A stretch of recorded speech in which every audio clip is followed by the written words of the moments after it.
Bonjour à tous, bonjour à vous mesdames et messieurs. Bienvenue ce matin sur notre antenne. C'est 10-12 le Zénith qui commence à l'instant et c'est un plaisir encore de vous savoir très nombreux à ce rendez-vous quotidien qui vous donne de mieux comprendre les réalités qui gravitent autour du Cameroun aujourd'hui. Mais surtout, dire aux Camerounais que dans les jours à venir, effectivement, la Cour, la Chambre des comptes donnera, on va dire, les enquêtes, oui, de façon globale, menées autour de l'actualité devenue un peu plus gênant pour beaucoup au Cameroun, l'affaire Covid-Gate aujourd'hui sur la gestion de 180 milliards de francs CFA attribués au Cameroun en vue de mieux gérer ou encore mieux endiguer la crise sanitaire qui a eu cours depuis 2020 au Cameroun.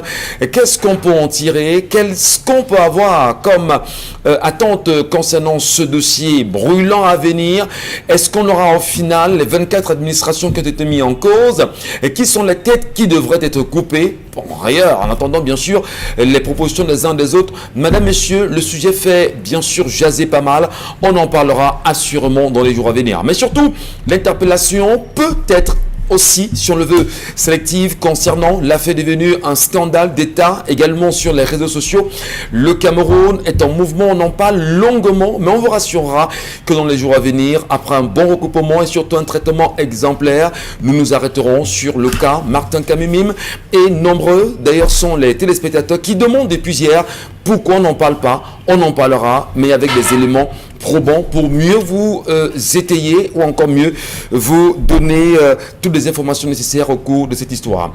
Et ce matin encore, Donald Brice Kamgan, Bonbon Bengan Kanji, Dominique Audrey Oyengelek et Dominique Pengou, ensemble unis pour la même mission jusqu'à 12h. Mesdames et messieurs, installez-vous confortablement.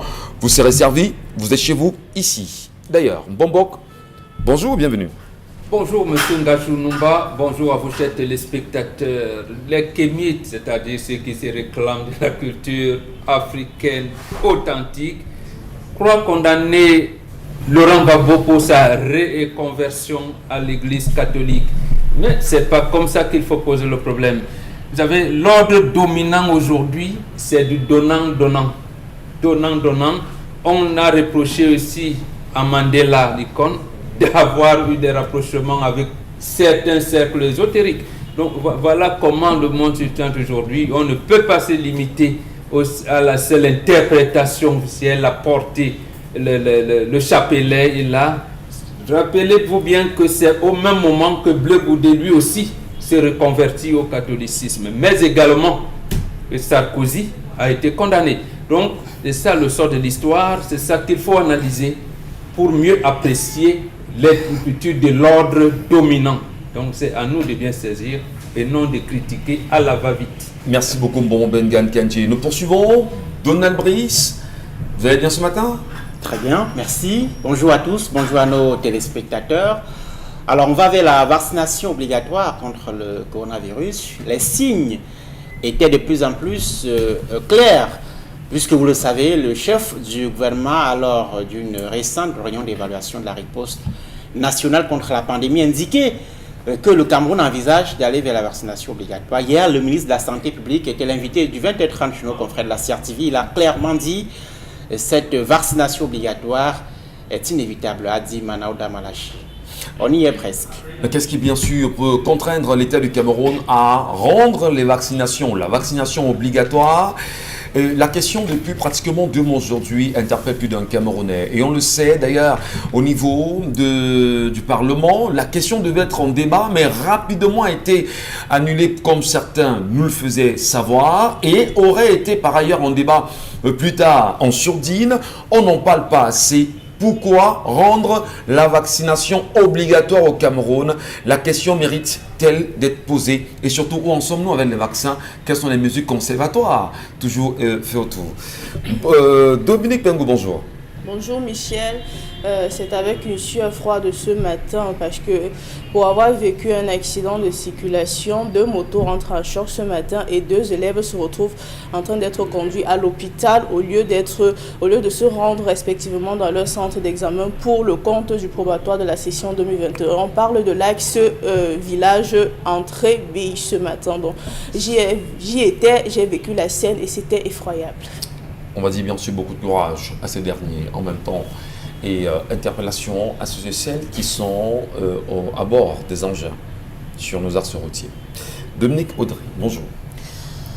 Bonjour Michel Gachou, bonjour à toutes les jeunes filles qui, comme Malika, un jour ont été humiliées, chosifiées. Il n'y a que peu de femmes dans cette République qui peuvent mesurer l'ampleur de la douleur que vous pouvez ressentir ou bien que vous avez ressenti de voir votre dignité, votre être traîné dans la boue de la sorte.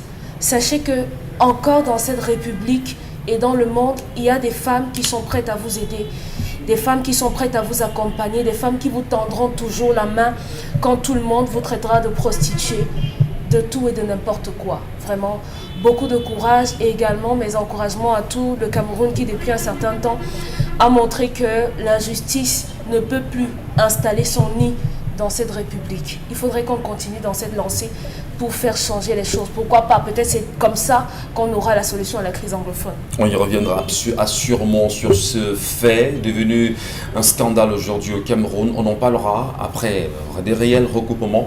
Rassurez-vous, madame, monsieur, le fait ne restera pas, on dira, incognito dans son entièreté. L'histoire de ce matin, Dominique Audrey. C'est une histoire de polygamie ce matin qui met en scène un monsieur malheureusement de regrettée mémoire qui a épousé sa première femme alors qu'il y a plus d'une vingtaine d'années. Donc pendant ce temps, ces 20 années, les enfants sont nés, ils ont grandi et le monsieur était quand même modeste. Du moins, il n'avait pas faim, il avait de quoi subvenir aux besoins de toute sa famille. Il s'est marié sous le régime polygamique lors de sa première noce. Et malheureusement ou heureusement, du moins en cachette, il s'est entiché d'une jeune femme qu'il a épousée à l'insu de sa première femme. Et pendant quelques années, il a vécu avec celle-ci. Malheureusement, il y a 17 mois exactement, ou 16 par là, le monsieur est tombé gravement malade. Et cette maladie a eu raison de lui et il est décédé. Aujourd'hui, le problème qui demeure, c'est que 17 mois après sa mort, le corps du monsieur reste toujours à la morgue. Pourquoi? Simplement parce que la première femme et la deuxième sont en train de discuter le corps de ce monsieur. La deuxième femme, qui est au chevet du monsieur pendant qu'il est décédé, a décidé de faire enterrer celui-ci dans la ville de Douala, où il a construit une maison dans sa résidence, et en face d'elle, il y a la première femme qui estime que son mari devrait rentrer au village pour se faire enterrer. Et depuis lors, elles sont dans des tiraillements, dans des tribunaux, parce que chacune d'elles pense avoir raison, et au final, le corps du monsieur reste à la morgue. Donc, la première femme qui nous écrit aujourd'hui aimerait savoir qu'on lui donne des pistes de solutions dans la mesure du possible. Non, pas la première femme. L'histoire qui nous a été renvoyée par un proche, en fait. C'est pas la première femme. Ah, d'accord. Donc, le proche voudrait savoir comment faire, qui décide du lieu de l'enterrement ou pas, ou qui décide du lieu de l'enterrement. Voilà. La question bien sûr est posée ce matin, madame, messieurs. Vous êtes très nombreux à vivre assurément ce type de fait. Et comment gérer une telle situation? Vous êtes mort et votre deuxième épouse tient absolument à vous faire être enterré, à vous enterrer justement dans votre domicile de la ville. La première épouse rappelle, quoi qu'il en soit, que cet homme appartient à une famille, à une terre, et il doit retourner justement auprès de ses ancêtres. Alors, cabale, on va dire en même temps, si on va le dire ainsi, mais surtout la justice qui est en mouvement autour d'une affaire pareille.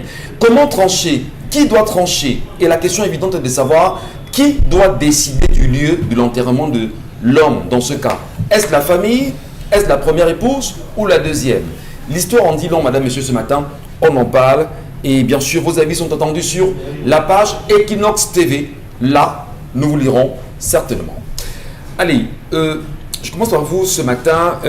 Donna Briskanda. Est-ce qu'on peut avoir une solution à ce type de problème? Votre avis? Qu'est-ce que vous en dites? D'abord, cette histoire rappelle l'importance de laisser un testament avant de décéder. Nul ne sait ni le jour ni l'heure, dit-on souvent. Il est important de préciser ses dernières volontés lorsqu'on est à l'article de la mort, ou même lorsqu'on est encore en bonne santé et qu'on a un certain âge. Je pense que ça aurait pu être tranché. En tout cas, le conflit n'aurait pas pris une telle ampleur. Mais aussi, je note que le deuxième foyer, dans le deuxième foyer, la femme se considère un peu comme étant, entre guillemets, le chef de la famille. Ça me semble assez maladroit. Je ne pense pas que lorsqu'on décède, le meilleur sort qu'on puisse nous réserver, c'est trimballement. Depuis 17 mois, donc plus d'1 an, que la dépouille est à la mort dans l'attente d'une solution à ce conflit. Je pense que cela ne profite ni à la première ni à la deuxième femme. Je pense que s'il n'a pas exprimé de dernière volonté, ni à son fils, ni à l'une des épouses, la première femme qui, je suppose, de bonne foi souhaite voir l'époux enterré logiquement sur la tête de ses ancêtres, puisque la situation est dans l'impasse, qu'elle laisse qu'on l'enterre en ville. Vous proposez que la première femme laisse que l'on enterre, ça cède la main à la deuxième en disant bon d'accord, tu as gagné, on enterre notre mari à nous où toi tu as choisi. Oui, il faut trouver un consensus. Si ça a mis autant de temps, ça signifie que la deuxième femme doit avoir des soutiens, y compris au sein de sa famille, au sein de la famille de l'époux. Oui. Je pense que la première femme gagnerait à trouver un consensus avec... Moi, je vais la poser la question de Nabris Kamgan. Quand un juif décède, je parle du juif, quel que soit l'endroit où le juif meurt dans le monde, il retourne auprès de ses ancêtres.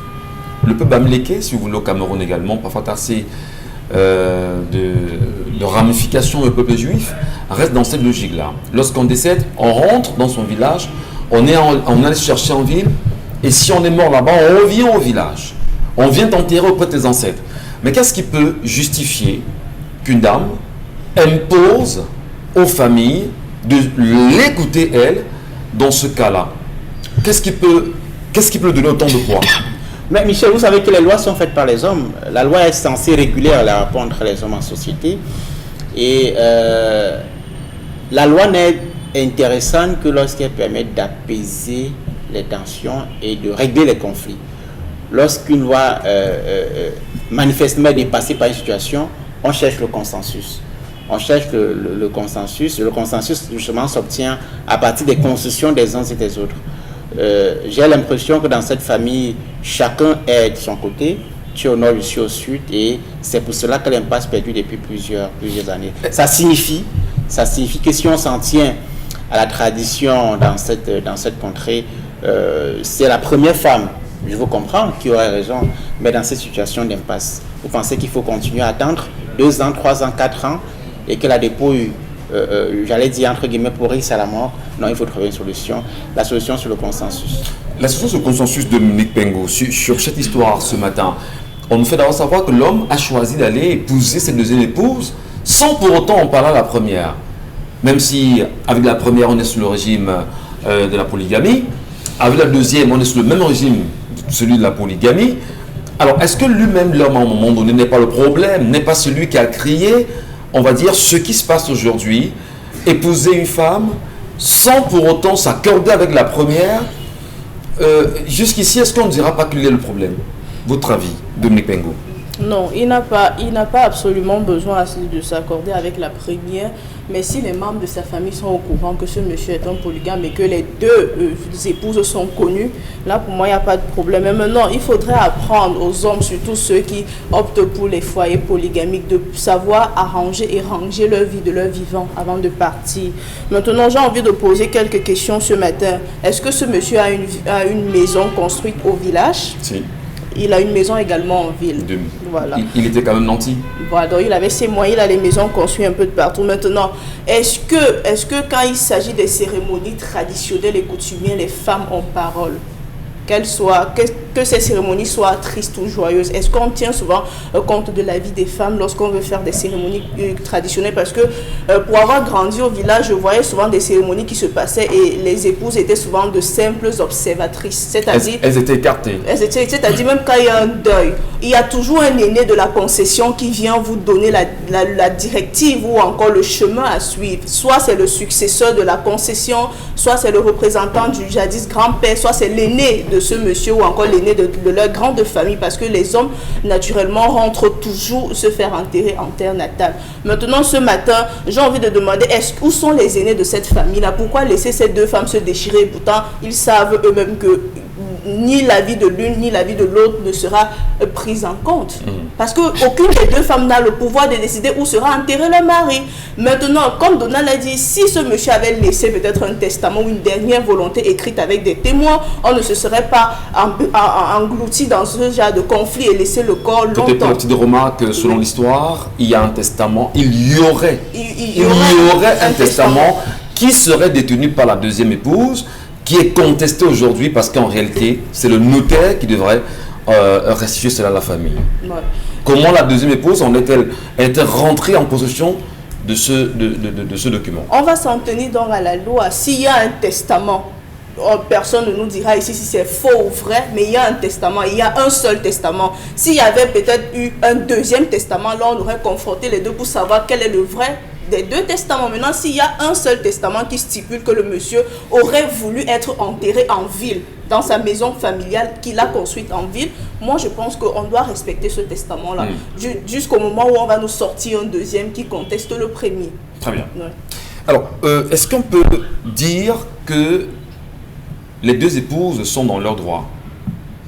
Est-ce que c'est elles qui devraient décider? Est-ce que ce n'est pas la famille en réalité de l'homme qui doit décider de l'organisation des obsèques et même du lieu de l'enterrement? C'est pour ça que j'ai dit ici que généralement les épouses ne sont même pas appelées à intervenir, même jusqu'au dépôt du corps de l'époux à la mort. Ce n'est généralement même pas enregistré avec le nom des épouses. Oui. C'est un aîné. Vous savez, quand une nouvelle tombe comme ça, on appelle le représentant, le chef de la famille. C'est lui qui vient prendre le corps pour aller mettre à la mort, et c'est avec la grande famille qu'il organise les obsèques jusqu'à l'enterrement, jusqu'aux funérailles même. Dont les deux épouses sont seulement informées et elles savent ce qu'elles doivent faire en tant que rite de veuvage ou comportement de personnes qui sont devenues des veuves aujourd'hui. Donc pour avoir vu des cas, les épouses ne sont même pas appelées à se prononcer. C'est pour ça que je disais tout à l'heure que le cordon du dialogue est rompu dans cette famille.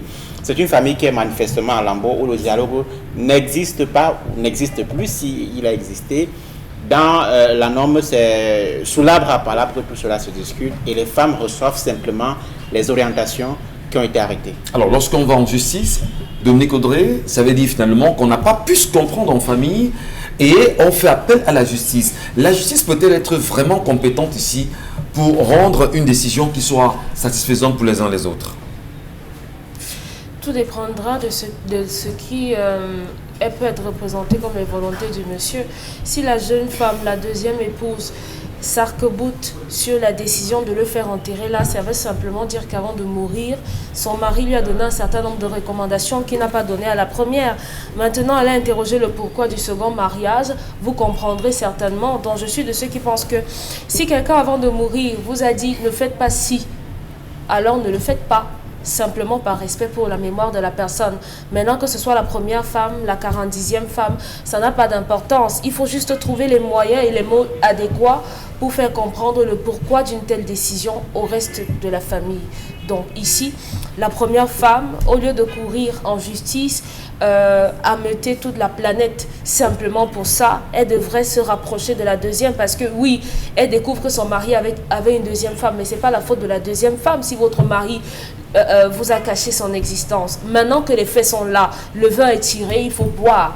Donc vous devez composer avec cette deuxième femme si vous voulez véritablement que votre mari ait un enterrement digne de ce nom. Donc rapprochez-vous simplement d'elle, elle va vous donner les raisons du pourquoi on doit l'enterrer à Douala. Vous croyez justement que c'est la femme qui devrait décider, parce que Dominique Pengwa a posé le problème. Est-ce que ce sont les femmes qui décident? Lorsqu'on est en justice, si le vin est tiré, justement, pourquoi la deuxième, je vous la pose la question, ne peut pas également se plier aux exigences de la première? Vous ne pouvez pas poser la question comme ça. On dit que c'est la première qui est où, elle est la reine, mais elle est... Dans ce cas, elle est censée organiser et régenter la vie de famille, de telle sorte que tout soit paisible. Donc, en tant que première femme, pour ceux qui sont des adeptes de la polygamie, elle doit faire l'effort pour que sa famille reste unie. Donc, à la question de savoir, est-ce que c'est la femme qui décide et tout, dans nos environnements directs, on a des familles où il n'y a que des femmes. Et là-bas, ce sont les femmes qui décident. Donc, quand on est dans ce prisme-là, il n'y a pas de mal à ce que ce soit les femmes qui décident. Si dans une famille, il y a 5 filles, et que ce sont les enfants qui viennent avec les garçons derrière, on va pas aller demander aux garçons quel est son avis. Les femmes vont prendre les devants et organiser que ce soit le deuil de leur père ou bien de n'importe qui d'autre. C'est comme ça que ça se passe. Donc, on ne peut pas faire comme s'il y a une loi universelle, comme s'il y a des normes établies qui disent que ici la femme ne parle pas, là-bas ça ne parle pas. Du moins, dans un certain environnement qui m'est proche, il n'y a pas de distinction où la femme ne parle pas, où la femme parle. Donc, ici, la femme a décidé que c'est comme ça que ça va se faire, elle a ses raisons. Et si la famille veut savoir pourquoi, eh ben, donc c'est la famille qui doit se rapprocher de la femme, la famille doit se mettre sous les injonctions de la femme. C'est vous qui prenez ça comme si c'était des injonctions, Michel Gadjou. Elle vous a dit, mon mari est mort entre mes mains et il va se faire enterrer chez moi à Douala. Parce qu'en principe, lorsque quelqu'un meurt, si ce n'est pas officiel, il faut nous dire s'il y a des documents ou s'il n'y en a pas. Écoutez, monsieur, je vous en prie, monsieur, ne me dites pas ce que vous voulez dire. Non, permettez. Lorsqu'il y a un deuil... C'est bon, merci. Bon, Bengam, vous avez la parole. Non, d'abord, pour revenir à l'orientation de Donablis, la justice camerounaise nous a montré à plusieurs reprises qu'elle n'est pas juste, qu'elle ne peut pas dire le droit. Premièrement, parce qu'elle ne s'appuie pas sur les textes qui orientent son fonctionnement. Deuxièmement, parce qu'elle ne tient pas compte des us et des coutumes que nous avons dans notre pays. Mais j'entends souvent dire que la loi est supposée réguler les rapports sociaux. Mais El Hadj Fadil avait laissé un testament. Qu'est-ce qu'il en est de son héritage? Je peux citer. Donc, c'est pas ça. Sur revenir dans ce cas précis, on ne peut pas dire de manière normale. Et Dominique aime souvent dire pour une personne normalement constituée, demander à la famille, à la première femme de se plier aux injonctions de la deuxième, ce n'est pas possible. Étant entendu que l'histoire nous montre que c'est une polygamie cachée. Donc ce n'est pas possible. Donc la justice devrait donc, en principe, amener le corps au village, le village où apparemment les 2 femmes devraient aussi être enterrées. Monsieur a 2 concessions en ville. Vous enterrez dans une concession, ça veut dire que vous demandez aux autres descendants de ce monsieur de ne plus jamais, parce qu'ils n'ont pas accès là-bas. Oui, ils n'ont pas accès. Donc, il y a un litige, ils n'ont pas accès. Où est-ce que les 2 femmes peuvent avoir accès? Nous avons des rituels à faire demain. Nous avons les enfants, des petits-enfants qui devront. Or, ils n'ont pas accès ici. Mais l'histoire de nous dit pas toujours. S'il n'y en a pas, il ne serait pas en justice. Il ne serait pas en justice. Il ne serait pas en justice. Pourquoi la deuxième femme refuse donc qu'on enterre son mari au village? Il faut préciser où ils ont une maison. Avec la deuxième, ils n'ont pas d'enfant en plus. Voilà, ils ont un enfant ou pas. Elle ne devrait pas refuser qu'on enterre son mari au village de son mari. Elle est allée en mariage. Donc, pour elle, le mariage s'arrête en ville. Bon, si le mariage s'arrête en ville, le juge devrait donc considérer que ils ont l'acte, les anneaux, tout ce que vous voulez, mais cette femme n'est pas mariée. Elle n'est pas mariée. Elle va bénéficier ce qu'elle pourra bénéficier parce qu'elle était à côté de son mari, mais elle n'est pas mariée. Ça veut dire qu'en fait, c'est une femme qui a commencé, qui va et qui perturbera cette famille-là. Il ne faut pas avoir peur de le dire. Donc, en fait, ici, si elle ne veut pas écouter les 2 femmes, on doit, que dit le chef de famille? Si la justice n'a pas intégré l'orientation de la famille, à ce moment-là, la justice devrait le faire. Mais de manière, on parle de consensus. Si on l'enterre à Douala, pourra-t-on dire la terre de nos ancêtres lui soit légère? Il est mort de Covid. Voilà, et justement, il y a eu des morts de Covid. C'est pour ça donc qu'on peut même porter plainte contre l'administration publique au Cameroun. Les médecins ont dit ici, vous parlez de morts de Covid, que les dépôts de Covid ne transmettent pas Covid, qu'on laisse les familles aller enterrer leur mort au village et qu'on instruise aux familles de faire justement l'inhumation dans la stricte intimité familiale. Le politique a refusé. Donc vous n'allez pas dire mort au Covid. Justement, les morts au Covid sont mal enterrés. Premièrement parce qu'il y en a qui sont des morts accidentelles. Lorsqu'il va falloir couper les rites, de faire des rites demain, ils iront où? Donc voilà comment le gouvernement va poser des problèmes, va créer des problèmes demain de génération en génération. Donc alors, le monsieur doit être enterré au village. Vous le dites parce que c'est l'attitude des Bantous, parce que on se demande bien. C'est l'attitude normale de tout être humain avant la religion, parce que c'est qu'on parle même là, les musulmans, on les enterre chez eux. Avant que Abraham n'arrive, on enterrait les gens comme le musulman. Le musulman l'enterre où il est décédé. Voilà, le même Abraham a dit quoi? En rentrant, vous faudra rentrer avec mes ossements. Ouais. Il dit ça à sa famille, rentrez avec mes ossements. Vous avez parlé tout à l'heure des Juifs, ils font comme ça. Donc nous, Africains, authentiques, vous soyez enterrés n'importe où, on vous ramène au village. Même si votre corps n'a pas été retrouvé, mort peut-être dans l'eau ou tout ça, c'est au village qu'on organise les obsèques. On creuse la tombe, on met quelque chose de symbolique dans la tombe pour... Qui décide ici? Qui organise les obsèques? Est-ce que les enfants peuvent avoir leur mot à dire dans cette histoire? Oui. S'ils sont majeurs, ils peuvent avoir, mais c'est le chef de famille. En principe, l'histoire où on vient de la justice appelle les femmes, on l'appelle, c'est une fausse orientation de nos lois. C'est le chef de famille, parce que même lorsque vous signez l'acte à la mairie, il y a le témoin, le chef de famille. C'est le témoin et le chef de famille qui signe l'acte dans vos mairies, où vous allez souvent. D'accord. Mais pourquoi ici, la justice ne reconnaît plus le chef de famille? Donc ce monsieur doit être enterré au village. Ce ne sera pas faire honneur à la première femme ou alors frustrer la deuxième. C'est là où la justice sera rendue de manière digne. Est-ce qu'on peut faire confiance justement à une justice, à des magistrats, dans un dossier pareil? Parce que on peut se rendre compte qu'on peut passer plus de temps quand même en justice. Après 17 mois quand même, qu'un corps soit à la morgue de Nabrice Kamgan, vous voulez faire une virgule? Oui, moi je ne souhaite pas qu'on banalise le testament. Il n'en a pas laissé un. Non, il a laissé un. Non, je dis, il n'en a pas laissé. La deuxième femme a un testament. Mais ce n'est pas un testament. Elle a fait prendre un bon papier qui ne plaît pas. Personne ne l'a vu. Personne ne l'a vu. Justement, Michel, personne n'a vu le corps n'aurait pas laissé. Si la justice avait bien pris ça comme testament, selon votre orientation, le testament... Qu'est-ce que vous avez dit qui n'a rien dit au père du chef de famille? Le testament, c'est aussi verbal. Non, quand moi je vais, par exemple, ce que je porte là, il n'y a pas de testament écrit. On a dit au moins 40 ans avant ma naissance que tu porteras ces choses-là. Il n'y a plus rien d'écrit. Nous travaillons à partir des éléments que l'histoire nous donne. L'histoire nous dit que le testament est à la disposition de qui? De la deuxième femme. Que dit le testament? Nous n'en savons pas grand-chose. Mais il est important de savoir que dit le testament. Ensuite, le principe de l'antériorité dans les mariages polygamiques ne s'applique pas forcément. Ce n'est pas parce que vous êtes la première femme que vous avez l'influence sur toutes les décisions ou toutes les orientations qui doivent être données. Il y a des familles polygamiques où c'est la deuxième femme qui a un certain nombre de pouvoirs en raison peut-être de l'attachement de l'époux à la deuxième femme, en raison de son emprise sur le foyer. Donc, ça sont des éléments qu'il faut prendre en compte.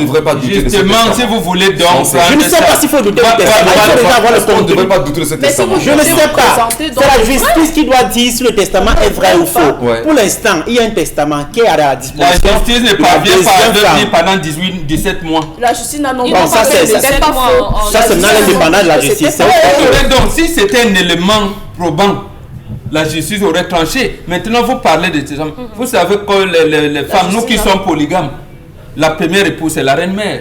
La dernière, généralement, on lui dit, c'est elle qui va proclamer la mort, puisque en principe, vous mourrez au coup d'elle. Mais ce n'est pas elle qui organise vos obsèques. Justement, quand vous intégrez que la dernière épouse doit avoir la volonté, non, c'est pour rapporter à la première. Je voulais comprendre. Cher ami, voilà l'organisation sociétale.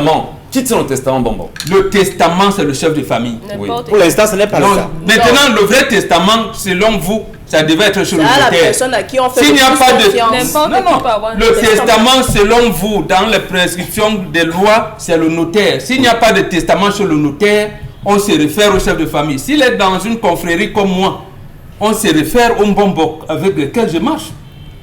Voilà. C'est ça, même le chef de famille dira, bon, il marchait souvent avec tel. Qu'est-ce qu'il vous disait? Bon, mais là, nous sommes dans les principes. Il y a les faits que nous avons. Les faits, c'est que la deuxième femme a un testament. Que dit ce testament? Nous ne savons pas ce que ce testament dit. Est-ce qu'il est vrai ou faux? Nous ne pouvons pas affirmer de façon péremptoire. Moi, j'affirme de manière péremptoire que cette femme ne fait pas foi. Ça ne fait pas foi. Merci. Si ça faisait foi, il aurait dû, quand son mari a fermé les yeux, ramener au chef de famille et à la famille. Et justement, les discussions nous auraient amené à ça. Merci infiniment. Justement, c'est pour ça qu'elle a tordu le testament. Merci Dominique Audrey, Dominique Pengou, Donald Briskamga et Bon Bengan pour ces arguments. Mais surtout, on attend vos réactions téléspectateurs. Et naturellement, pour ceux qui nous regardent sur la page de Equinox TV, allez bien sûr laisser là-bas vos commentaires sur une pareille histoire. Qu'est-ce que vous en dites véritablement? On en reparlera dans un moment lors de la lecture de vos messages. Tout de suite, La Colère, signé Donald Briskamga.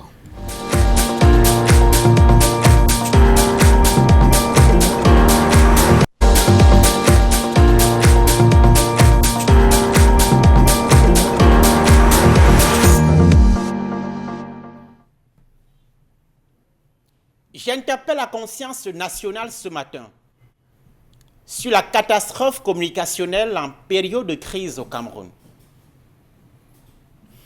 La session des examens officiels qui est en cours vient d'offrir un nouvel épisode de ce qu'il convient d'appeler les errements du gouvernement en matière de communication de crise.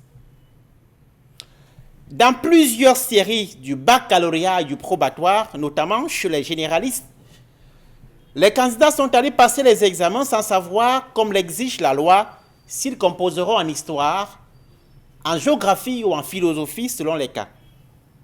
Plus grave, les épreuves soumises à l'attention des élèves étaient l'opposé complet au plan de l'approche et du contenu de ce qu'ils ont étudié tout au long de l'année scolaire. Dans certaines séries du probatoire, les épreuves sont arrivées incomplètes, alors que les enseignants, principaux acteurs de l'apprentissage tout au long de l'année, sont encore désemparés. La ministre des enseignements secondaires, principalement interpellée ici, a pris la parole en une dizaine de lignes chez nos confrères de Cameroun Tribune pour déclarer qu'elle ne considère pas ces irrégularités comme un problème. Scandale. Cette sortie, pour le moins controversée, rappelle les postures des officiels camerounais dans diverses affaires de la République. En 2018, après que la presse a révélé une tuerie de femmes et d'enfants par certains éléments des forces de défense et de sécurité dans l'extrême nord, le gouvernement, à travers le porte-parole de l'époque, Issa Thiomba Bakari, indiquait que les faits s'étaient déroulés au Mali. En février 2019, des populations civiles trouvent la mort au cours d'une intervention militaire dans la localité de Ngarbou, dans le département du Ndonga-Mantoum, dans le nord-ouest. À propos de la tuerie de l'extrême nord, comme sur le drame de Ngarbou, les pouvoirs publics ont choisi le déni. À la réalité, les crises sont consubstantielles à la société humaine. Une crise ou un scandale est la manifestation d'une défaillance. Mais si le scandale est un dommage, il ne recèle pas que des conséquences négatives. Nous l'avons dit, le scandale est un événement qui pointe un doigt sur un dysfonctionnement.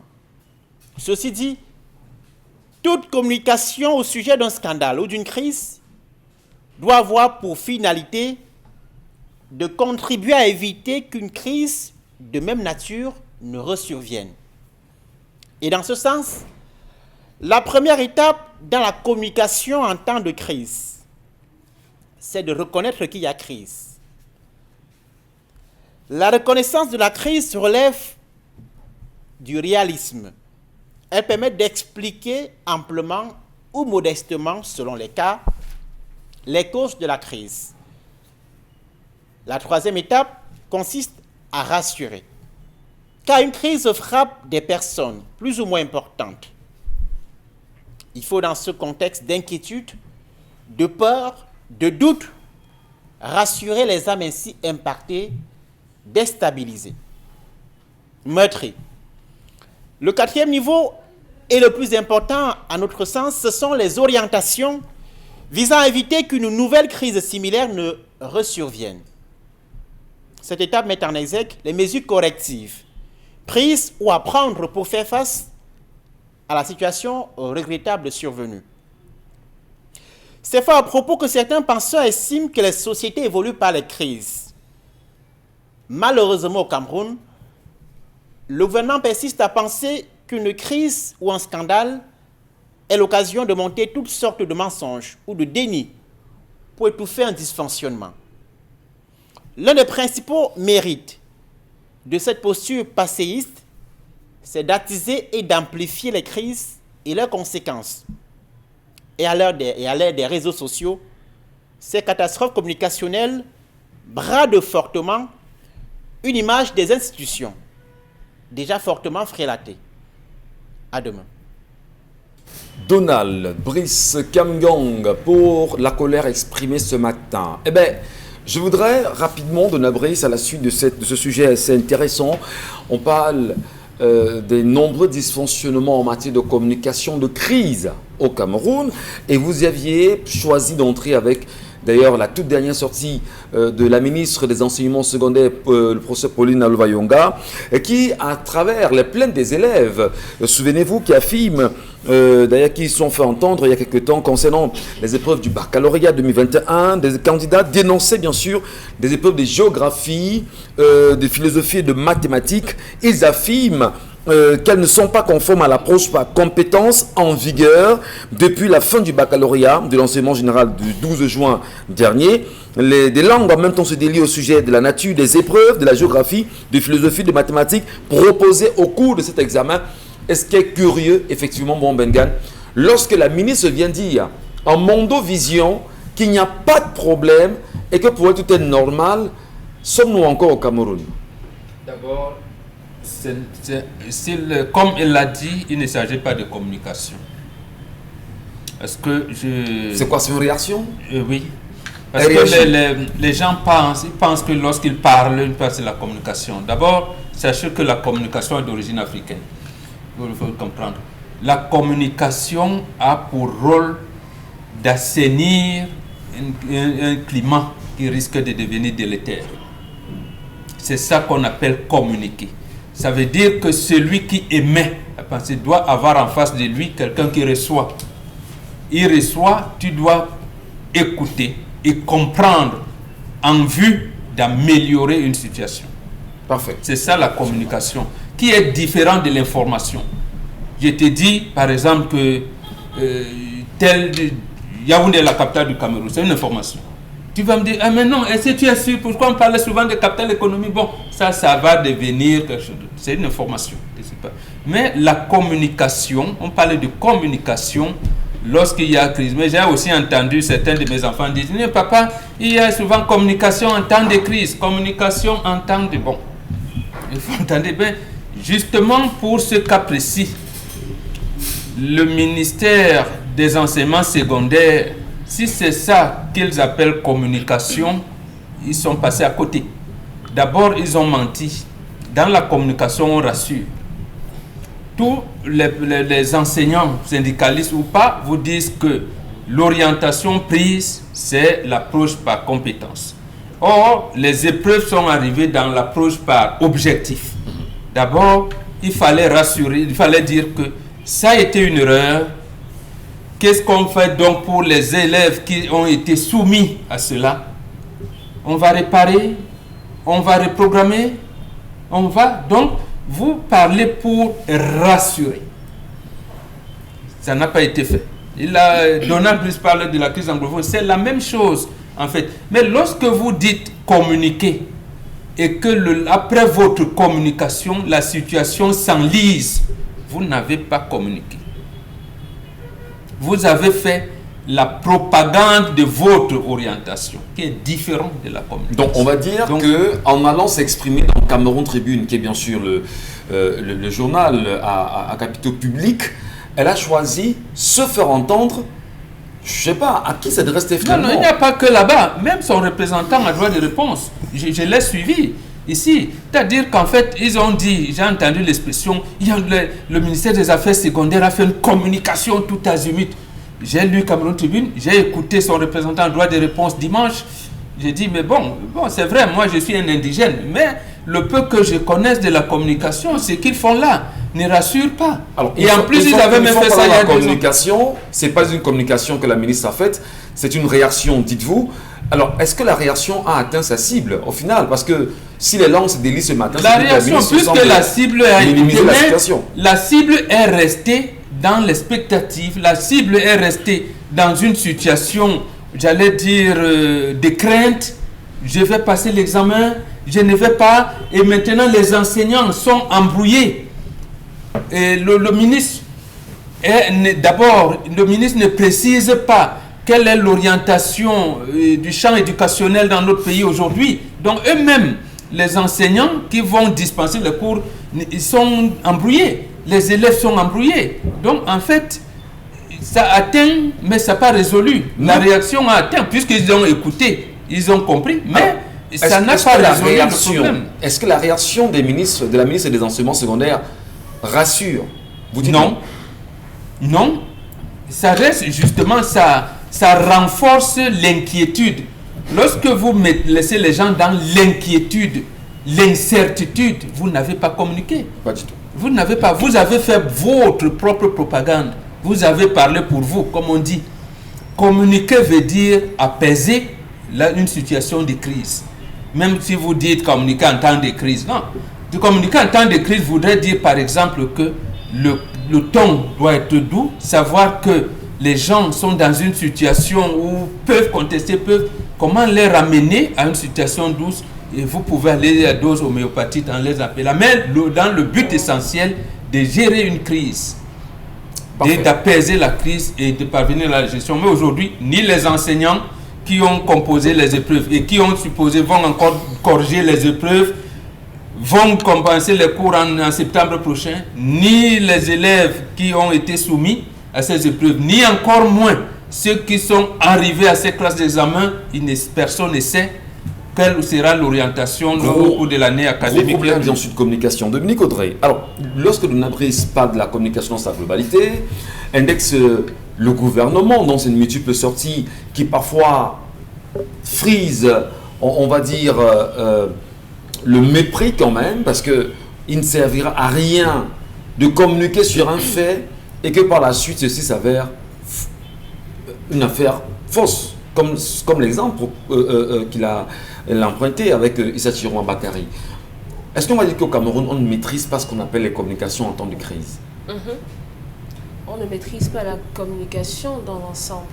Parce que que ce soit dans une entreprise ou bien au sein d'un foyer et même au niveau de la tête d'un État, il y a une communication spéciale qu'on doit avoir. Regardez par exemple comment la communication s'est faite en France par rapport au Covid. Et transposer ça ici pour voir comment nous on l'a fait ici, chez nous. Il n'y a pas, ça ne se faisait pas de la même façon. En fait, on venait simplement nous informer de quelque chose et de nous dire de porter les masques et autres. Pourtant, ailleurs, il y avait un peu plus de détails, puisque Dieu est dans les détails, pour nous présenter aux Français, par exemple, comment la maladie évoluait, ce qui avait été fait en amont, comment les gens et un certain nombre de choses. Regardez également, dans les années antérieures, comment la situation à Agashiga, c'est ça, Donald? Oui, oui, avec la tuerie des femmes non, qui avaient... Azéleb. C'est Azéleb. Zéleb, oui, locataire Zéleb. Oui, les pour la tuerie. Voilà, les femmes qui ont perdu leur bébé alors qu'on leur tirait dessus pendant qu'elles avançaient. Le ministre de l'époque a fait savoir, et son vocabulaire, franchement, il a parlé de fake news, conspiration manifeste, manœuvre de désinformation, horrible montage, avec un certain nombre de choses pour dire qu'au final, c'était au Mali que tout cela s'est produit. Et Dieu merci, le gouvernement malien, au travers d'un communiqué, est venu dire non, vraiment, ça n'a rien à voir avec notre pays ici. Pourtant, il y avait des éléments probants qui montraient que effectivement, ça pouvait être de chez nous que ça venait. Donc, lorsqu'on a des gens qui se précipitent, qui vont très vite en besogne, sans prendre le temps et la peine de travailler d'abord la communication, on débouche forcément sur cela. Une bonne communication en temps de crise se fait avant, pendant et après. Lorsqu'on sent, par exemple, le cas Covid, lorsque à l'international, on annonçait déjà la... Comment on dit ça en français? Lorsque la maladie a commencé à se répandre, voilà, la maladie a commencé à se répandre, c'était logique qu'il y avait des chances que ça arrive au Cameroun. Et dans ce cas, on commence à avoir une précommunication qui commence à dire aux Camerounais, par exemple en Chine, en France, aux États-Unis, on a la maladie qui est en train de prendre du terrain. Donc ici, il va falloir se mettre sur un certain nombre de mesures pour ne pas que la maladie fasse trop de morts chez nous. Pendant la crise également, il y a un langage à avoir pour pouvoir rassurer. Avoir les nombres, les chiffres, c'est bon. Mais maintenant, lorsqu'on a fini de dire il y a 10 personnes qui sont mortes ce matin, il faudrait pouvoir rassurer la personne. Et après, lorsqu'on a terminé avec la crise, il est bon de revenir et de dire aux gens, effectivement, on en a terminé, le sujet est clos. Malheureusement, non. Maintenant, il y a la question de qui communique. Parce qu'il ne faut pas simplement envoyer des gens parce que tel est un tel ou bien tel n'est pas tel, il vient communiquer. Il y a tout un travail qu'on fait derrière pour choisir les communicants en temps de crise. On s'en souvient de Dominique Pengou d'ailleurs, vous allez me permettre qu'on reprenne cet exemple-là de l'affaire Stéphanie Ndiomo qui a fait tout un scandale où la télévision, notre chaîne a été taxée de tous les noms d'oiseaux et qui d'ailleurs même a poussé l'actuel ministre de la Communication à faire une réaction dont lui-même n'avait pas pris connaissance des données de fond en comble. Est-ce qu'on ne va pas dire finalement qu'on a des communications qui sont ce qu'on appelle dans le jargon journalistique des kill-off, c'est-à-dire qu'on vient communiquer pour protéger des personnes en réalité, et pourtant il y a une communication de crise qui voudrait que l'on restitue d'abord dans un premier temps les faits et que l'on apaise, comme Mbengan le proposait, et afin de donner des solutions et surtout de solliciter l'accompagnement des uns des autres pour en sortir. Qu'est-ce que vous en dites vous? C'est justement parce que quand on ne maîtrise pas quelque chose, on fait tout de travers. Parce que la communication de crise nécessite 4 éléments assez factuels. Soit on procède à la reconnaissance, on reconnaît les faits qui nous sont reprochés et on essaye d'assumer ou encore de subir toutes les conséquences de la fameuse crise. Soit on procède à un projet latéral, c'est-à-dire lorsque l'affaire de Stéphanie Ndiomo par exemple est sortie, une communication peut-être serait d'utiliser cette sortie pour en faire un projet latéral, je ne sais pas, prendre peut-être pour mettre au devant les femmes du Nozo qui ont été abandonnées, délaissées et en faire un projet de société. Ça aurait bien marché, ça aurait été plus instructif que de faire des représailles et des réprimandes par exemple. Soit on fait un refus et on nie totalement à fond tous les faits. Maintenant, puisque notre gouvernement camerounais a plus pris l'option de nier à chaque fois les faits, sans toutefois gérer aussi la théorie du complot, parce que quand on doit nier les faits lors d'une communication de crise, on doit s'assurer d'avoir tous les éléments qui sont d'abord vrais à notre portée et jouer sur la théorie du complot, c'est-à-dire faire en sorte que la vérité n'éclate au grand jamais. Bien, là, on peut éclate au moment opportun. Voilà, là on peut décider de s'appesantir dessus, soit encore il y a le silence, un silence total. Personne ne dit rien, personne ne fait rien. J'aurais préféré que la ministre des Enseignements secondaires... Ne rien dire également, c'est amplifié. Non, j'aurais préféré que la ministre des Enseignements secondaires face à cette crise qui est sortie après la composition des épreuves du baccalauréat général, laisse d'abord un temps de silence. Elle observe, les examens passent et puis elle prépare mieux sa communication. Que ce soit un État, que ce soit une personnalité publique, chacun doit travailler avec des experts en communication de crise. C'est-à-dire, ils doivent être là naturellement au début, au milieu et à la fin de chaque crise. Mais ces ministres, ces ministères ont des cellules de communication. Hein. Est-ce qu'ils ont des experts en communication de crise? Les cellules de communication, justement, ne sont pas compétentes? Par exemple, est-ce que ces experts sont formés? Puisque tout ce que je cite là, ce sont des leçons académiques qu'on nous donne à l'école. Pour nous autres qui avons fait des psychologies et autres consorts, on nous apprend... Vous êtes battu un peu. Oh oui, je me suis battue. Vous êtes battu un peu. On nous apprend comment gérer une communication et surtout comment gérer une communication de crise. Parce que communiquer en temps de crise, c'est bien, ça informe les faits, mais il faudrait savoir comment rebondir sur la crise. Parce que le fait de communiquer, c'est le fait d'être au-dessus de ce qui nous est reproché. Vous dites communiquer en temps de crise. En ce moment, on a une crise dans le au Cameroun, qui est une crise qui touche le Cameroun entier, parce qu'on a des frères et des sœurs qui se font tuer chaque jour là-bas. mais on parle de communication en temps de crise. Depuis combien de temps le gouvernement camerounais n'a plus fait de rapport sur l'évolution de la crise dans le nord et le sud-est camerounais? Il faut d'abord rappeler qu'au départ, le gouvernement camerounais voulait nous cacher qu'il existe effectivement une crise de ce côté-là, parce qu'on se rappelle au début avec la tournée de Issa Chiroma Bakay, qui était avant à l'époque l'ancien ministre de la communication. Ouais. Il est venu dans des médias, sur des plateaux de journaux télévisés, dire que tout va bien. Le pays va bien. Donc, c'est cette communication des crises qui les a rattrapés après. Mais jusqu'aujourd'hui, ils ne savent pas comment rebondir sur l'affaire. Donc, il faudrait qu'ils prennent le temps de mieux préparer cela. Je voudrais bien justement dire de Dona Brice Kamgan sur ce sujet, qu'on a entendu le ministre Paul Atangandi à plusieurs fois, à plusieurs reprises de temps pour moi, se prononcer sur certains sujets. Notamment, souvenez-vous des fameux, je vais dire, observateurs de Transparency International présentés à Mondovision à la télévision publique nationale, la CRTV. Il faut le dire parce qu'ils sont payés là-bas avec l'argent des Camerounais. On a entendu le ministre de la Communication et on a vu des journaux passer à la chaîne publique nationale. Le ministre de l'administration territoriale est venu valider justement cela comme étant, on va dire, les vrais observateurs de Transparency International. Il a fallu qu'il y ait éclatement de Brice. Finalement, on va dire qu'on vit dans le mensonge en permanence, on manipule la conscience, on manipule l'information, on manipule tout pour se servir soi-même au gouvernement, c'est ça? Disons qu'au Cameroun, il y a deux postures du gouvernement lorsqu'on entend de crise. D'une part, le silence, d'autre part, le déni. La communication du gouvernement, généralement, ne vise pas à corriger une situation de dysfonctionnement. Parce qu'une crise, c'est un dysfonctionnement. Il peut être grave ou moins grave. Et toute communication autour d'une crise vise justement à rassurer et à proposer les solutions correctives. Dans l'autre cas, il faut pouvoir prendre la mesure de la situation et envisager les mesures correctives. Dans la plupart du cas, le récent cas étant le scandale autour du baccalauréat. Alors, lorsque le premier jour, un élève découvre que le contenu des épreuves qui lui sont proposées ne reflète pas les enseignements qu'il a reçus tout au long de l'année, vous pouvez voir le niveau de choc psychologique qu'il peut vivre pour la suite des examens.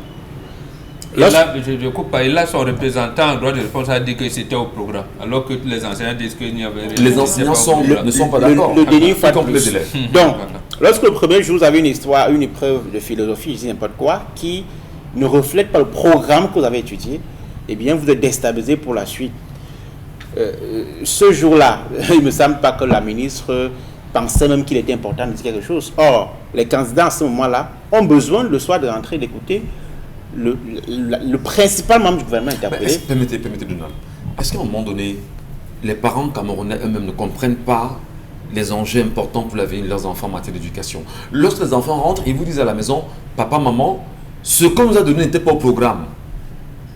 Est-ce qu'à un moment donné, le parent ne peut pas demander les parents sont mis en prison depuis, je pense, une dizaine d'années, depuis 2002.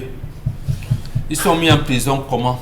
Il y avait une association clairement définie, association des parents d'élèves. Après, on a dit association des parents d'élèves et enseignants. Permettez, donc, on va y revenir. On marque juste une pause, je vous en prie. Dona Brice, vous allez répondre. Bon, également. On marque une pause, madame, messieurs, et on se reprend dans la deuxième partie.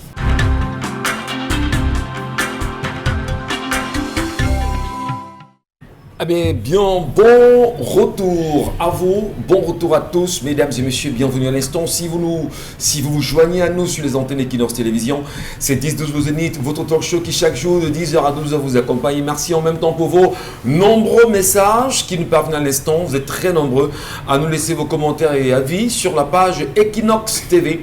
Et si jamais vous n'êtes pas encore abonné, allez rapidement vous y abonner sur cette page-là. Question de nous suivre en commentaire.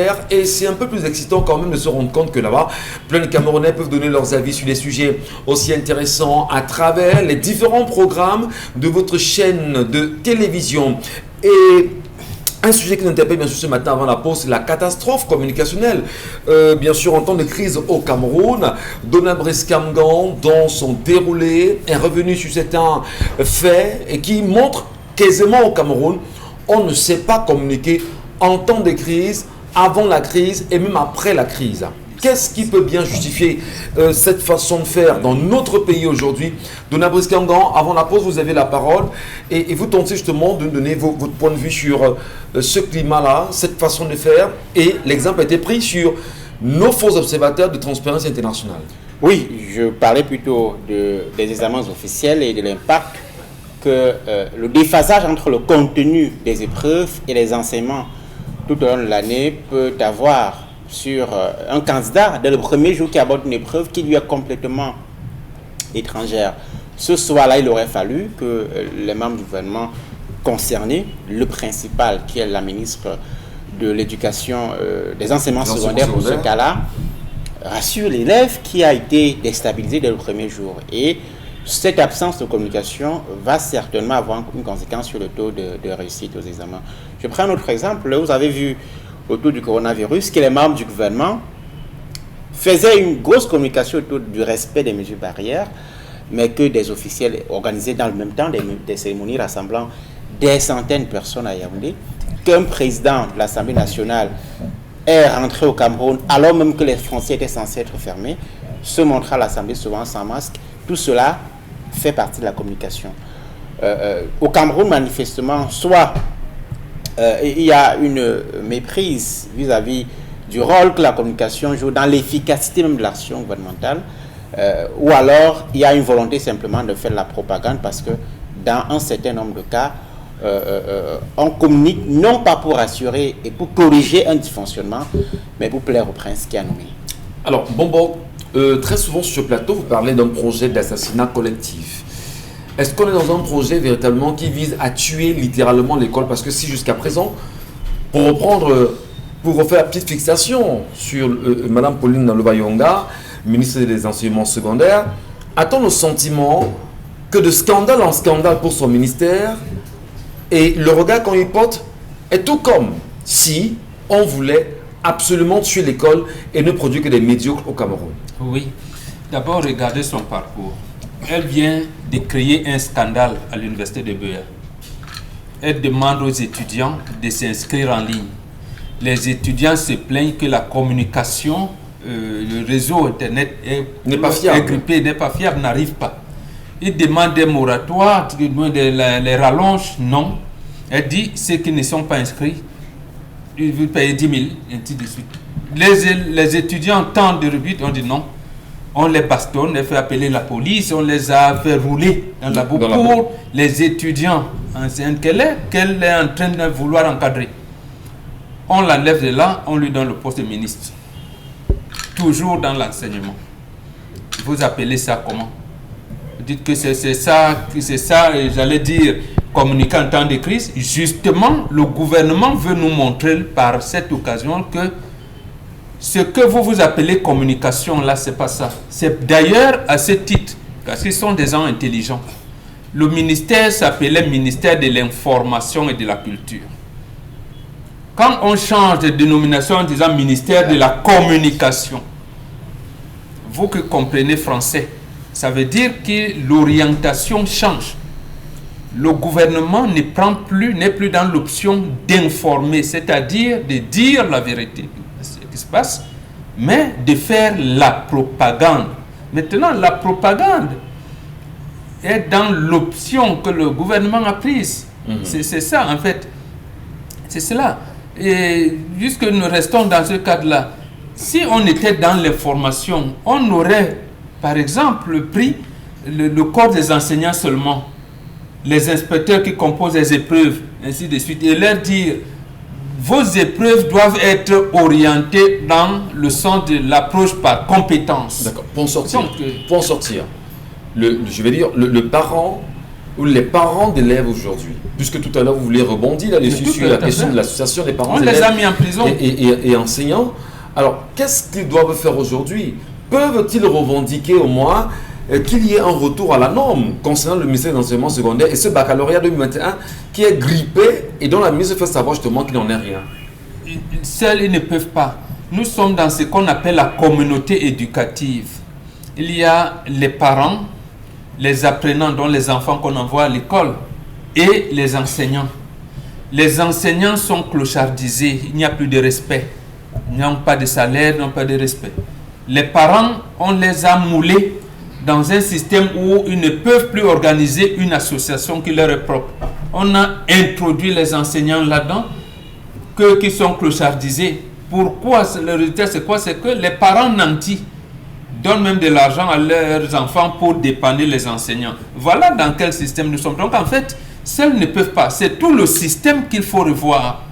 Tout le système. Donc, lorsqu'on aboutit, en principe, une crise comme celle-ci devait nous amener à nous asseoir, à sortir ce qu'il y avait dans le tiroir. Quand on avait fait les états généraux de l'éducation, de dire, bon, voilà ce qu'il faut faire. Très bien. Maintenant, et je termine par ça, c'est un élément important. Vous savez bien que même Georges Ngango, on l'enlève du ministère de l'Éducation nationale le jour où il s'apprête à aller clôturer un séminaire qui tend à voir quelle harmonisation on peut faire entre les deux sous-systèmes francophones et anglophones. Étant entendu que les lycées dits bilingues, celui de Moliko, qui était à l'époque à Manouarbe, et celui de Yaoundé, n'ont pas donné des résultats probants. Donc, il constate qu'on n'est pas en train de former les enfants bilingues. Qu'est-ce qu'il faut faire? Le jour où il vient terminer, quand on lui dit, mais cher ami, et tu n'es plus là. Donc, voilà. Merci. Merci infiniment, Mombo. Allez, Dominique Audry, on va prendre les messages de nos téléspectateurs ce matin. Qu'est-ce qu'ils nous disent sur l'ensemble des sujets développés ce matin sur notre antenne? Lynn Marshall dit que le gouvernement a échoué. Il faudrait rendre tout simplement le tablier. La médiocrité à l'infini. On a un autre message de Abba Ahmad. Saluté. Dans cette histoire, pourquoi pas en laisser la famille de l'homme en décider de l'enterrement? C'est l'homme qui est le problème. Il a donné plus de pouvoir à la femme manipulatrice jusqu'à en donner un petit testament. Des malheurs. Stéphie Cool dit, l'inspecteur a dit à droit de réponse qu'ils n'ont pas fauté et qu'ils ne peuvent pas reprendre les examens, mais qu'ils verront comment être peut-être indulgents dans certaines corrections.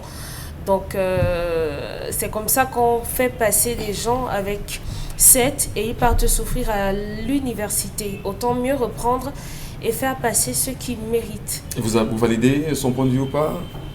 Vous êtes d'accord son point de vue? Oui, il faut reprendre les examens. Il faut reprendre les examens? Vous croyez, reprendre les examens, justement, c'est un autre budget. Mais absolument. Il faudra savoir justement que le budget de l'année n'a pas été Pour voté que pour vous ça. ayez un pays normal, il y a 3 choses à faire. Vous donnez l'éducation et l'instruction, vous les soignez, donc le système de santé doit être là, vous les amenez à la distraction, à la musique. Lorsque vous avez le secteur de la musique... Disons divertissement. Oui, des divertissements. Lorsque la musique est dans la poubelle, l'éducation est tuée, le système de santé est là où il est, devient un mouroir, et vous pensez faire des industriels dans ce cadre-là, vous ne pouvez pas.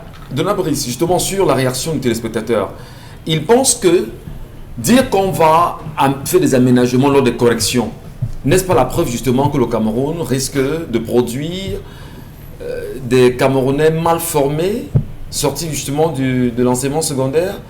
Mais je pense que le représentant du ministère à droit de réponse a clairement dit que le ministère n'envisage pas une reprise des examens. C'était clair là-dessus. C'est certainement ces réaménagements, pour reprendre le mot, qui est envisagé au niveau du ministère. La conséquence est là, c'est que forcément notre niveau scolaire, qui est déjà assez bas, va continuer de dégringoler. Ça veut dire, Dominique Pengou, que le ministère a pris conscience à la base de cette erreur en envoyant, si vous voulez, ses représentants sur des plateaux de télévision communiquer dimanche dernier, mais que la ministre revient et dit justement qu'elle ne trouve pas de problème. Ça repose un réel problème de communication. Finalement, on est perturbé dans ce qui doit être dit. Le ministère a dû envoyer ses représentants communiquer parce qu'il ne fallait pas garder le silence pour longtemps. Donc si le ministère avait pris conscience de ce problème-là, la ministre aurait fait un communiqué de crise bien avant même que le tapage médiatique ne soit fait, puisque dès le premier jour des évaluations, le problème était déjà posé. Maintenant, il y a eu 2 versions. Le chargé de la communication vient sur un plateau dire autre chose, et la ministre des enseignements secondaires, dans son communiqué, dit il n'y a pas de problème. Elle ne voit pas où se situe le problème. Alors, donc, ça veut dire qu'au sein de ce ministère, il n'y a pas eu une assise, on n'a pas étudié la question pour avoir une version officielle. Il y a une vraie cacophonie, voilà. En fait. Dame Joya, ministre de l'Éducation nationale, avait repris les épreuves ici. N'est-ce pas? Et justement, et ça avait donné plus de vigueur, de vitalité au diplôme camerounais. Qui fait qu'à l'époque, pour ceux qui ont poussé loin à l'école, on disait, ah oui, un bac tchadien. Il y en a qui fuyaient le probatoire, allaient faire ça en Centrafrique, et on allait faire le bac tchadien. On les raillait ici. Aujourd'hui, le bac tchadien, le bac centrafricain sont prisés plus que le bac camerounais dans les universités. Dominique Audrey. Nelwyn Santiago dit que c'est au chef de famille du côté de l'homme de décider en accord avec les épouses. Jean-Bernard Tetmen Gongan dit polygamie cachée égale polygamie illégitime. On a... C'est terminé. Hein. Gervais Carmen. C'est la première épouse qui doit. Cette femme a signé l'acte dans le studio qu'elle vivait 2 places avec mon père. Le maire est venu sur place, pas de témoins. On a appelé les gens qui passaient pour être témoins. Aucune personne de la famille n'a été au courant du mariage fabriqué. Rapprochez-vous du quartier et de la famille. Certainement un témoin, un membre de la famille qui donne sa version des faits. C'est terminé. Il y a d'autres messages Il y en sur a la page plus. Facebook. Il y en a plus. D'accord, je vais essayer de lire moi-même ces messages sur la page Facebook, c'est important de le dire, puisqu'on évolue, madame, messieurs. C'est assez important, voilà. Il y a Stéphanie Dayas qui dit, des autres total, le Cameroun, c'était l'histoire, géographie donc, qui ne comprend pas grand-chose à ça. Et bien c'est important de le dire. Des réactions également sur la page Facebook, forcément ce matin, pour dire en même temps que vous êtes très nombreux à nous laisser vos commentaires. Encore la polygamie à l'absence de notre défenseur. Alors la faute de ces messieurs, c'est d'avoir publié, bon, ça c'est autre chose en même temps, la nudité. Les femmes défendent leur gombo, hein, elles vont perdre. C'est assez compliqué. Hein. Si vous estimez que les femmes défendent leur gombo, c'est assez compliqué quand même. Oui, mais la deuxième femme, pourquoi elle s'entête à enterrer ici? Il y a Tripollet Capto qui dit femmes prédatrices et hommes prédateurs se sont concentrés dans un bureau. Bon, ça n'a rien à voir avec le sujet de ce matin, simplement. Alors, pour sortir véritablement des deux sujets, et on vous demande bien, chez madame, monsieur, de continuer à laisser vos commentaires sur ces pages-là, est-ce qu'on peut dire, sincèrement, bon Bengan, que concernant l'affaire de la dame, il y a lieu de trancher cela dans un état d'esprit tout à fait calme pour permettre à l'homme de reposer dans la paix? Absolument, absolument. Moi, la personne que j'interpelle, c'est la deuxième épouse. La deuxième épouse doit savoir que oui, mon mari m'a mis l'anneau au doigt, oui. On a signé, mais c'est son chef de famille qui avait signé l'acte. Ça veut dire qu'il appartient à une famille, qui a intégré la famille. Donc, à ce moment, amener le corps de votre mari, que vous, je suppose, que vous aimiez beaucoup, on a la famille pour permettre aux gens de meurtre, de faire des rituels et tout ce que vous voulez. Donc, vous-même, vous allez dire, j'ai enterré mon mari dignement dans son village. Donc, je pense que c'est comme ça que ça devrait être. Qu'elle se calme, j'imagine qu'elle lit la Bible. Parce que si elle était traditionnaliste comme nous, elle aurait eu le comportement de la deuxième épouse qui sait que les informations que le mari me donne la nuit, je les ramène à la première épouse. Voilà. C'est là la reine-mère. Parce qu'en fait, on interdit même à la deuxième épouse, qui l'homme décide de pleurer. Ah bon? Oui, oui. C'est la première épouse qui dit non, ne pleure pas. Elle va appeler son frère, va appeler, voilà. C'est comme ça que nous sommes organisés. Merci beaucoup, bon Bengan. Et ben, il y a quand même Nelwyn Santiago qui dit que la deuxième femme là influence avec son argent. Sinon, comment on laisse un chef de famille en ville? C'est quand même tout à fait inquiétant. Oui, c'est la manifestation de l'influence de la deuxième femme. C'est pour ça que il ne faut pas analyser ce conflit comme si c'était une famille où il y a de la concorde. Il y a dit que le cordon du dialogue est interrompu dans cette famille. Et c'est pour ça que la deuxième femme a pris le pouvoir, justement. Autre réaction, bien sûr, c'est Edwige Ndiké Ouate qui dit les ministres, ce sont les qui, même jusqu'au point où nous avons des problèmes à l'éducation. Elles sont incapables de se lever et venir vers les jeunes étudiants, ne serait-ce que leur remonter le moral. Pour revenir au sujet bien sûr porté ce matin sur votre colère, Donnant Briskangan, et ça bouge en même temps et ça parle. Il y a également Tatadio qui dit, voilà, qui donne son point de vue sur cette question. Et il y a Marie-Pascal, hein, on va revenir, hein, ne vous en faites pas.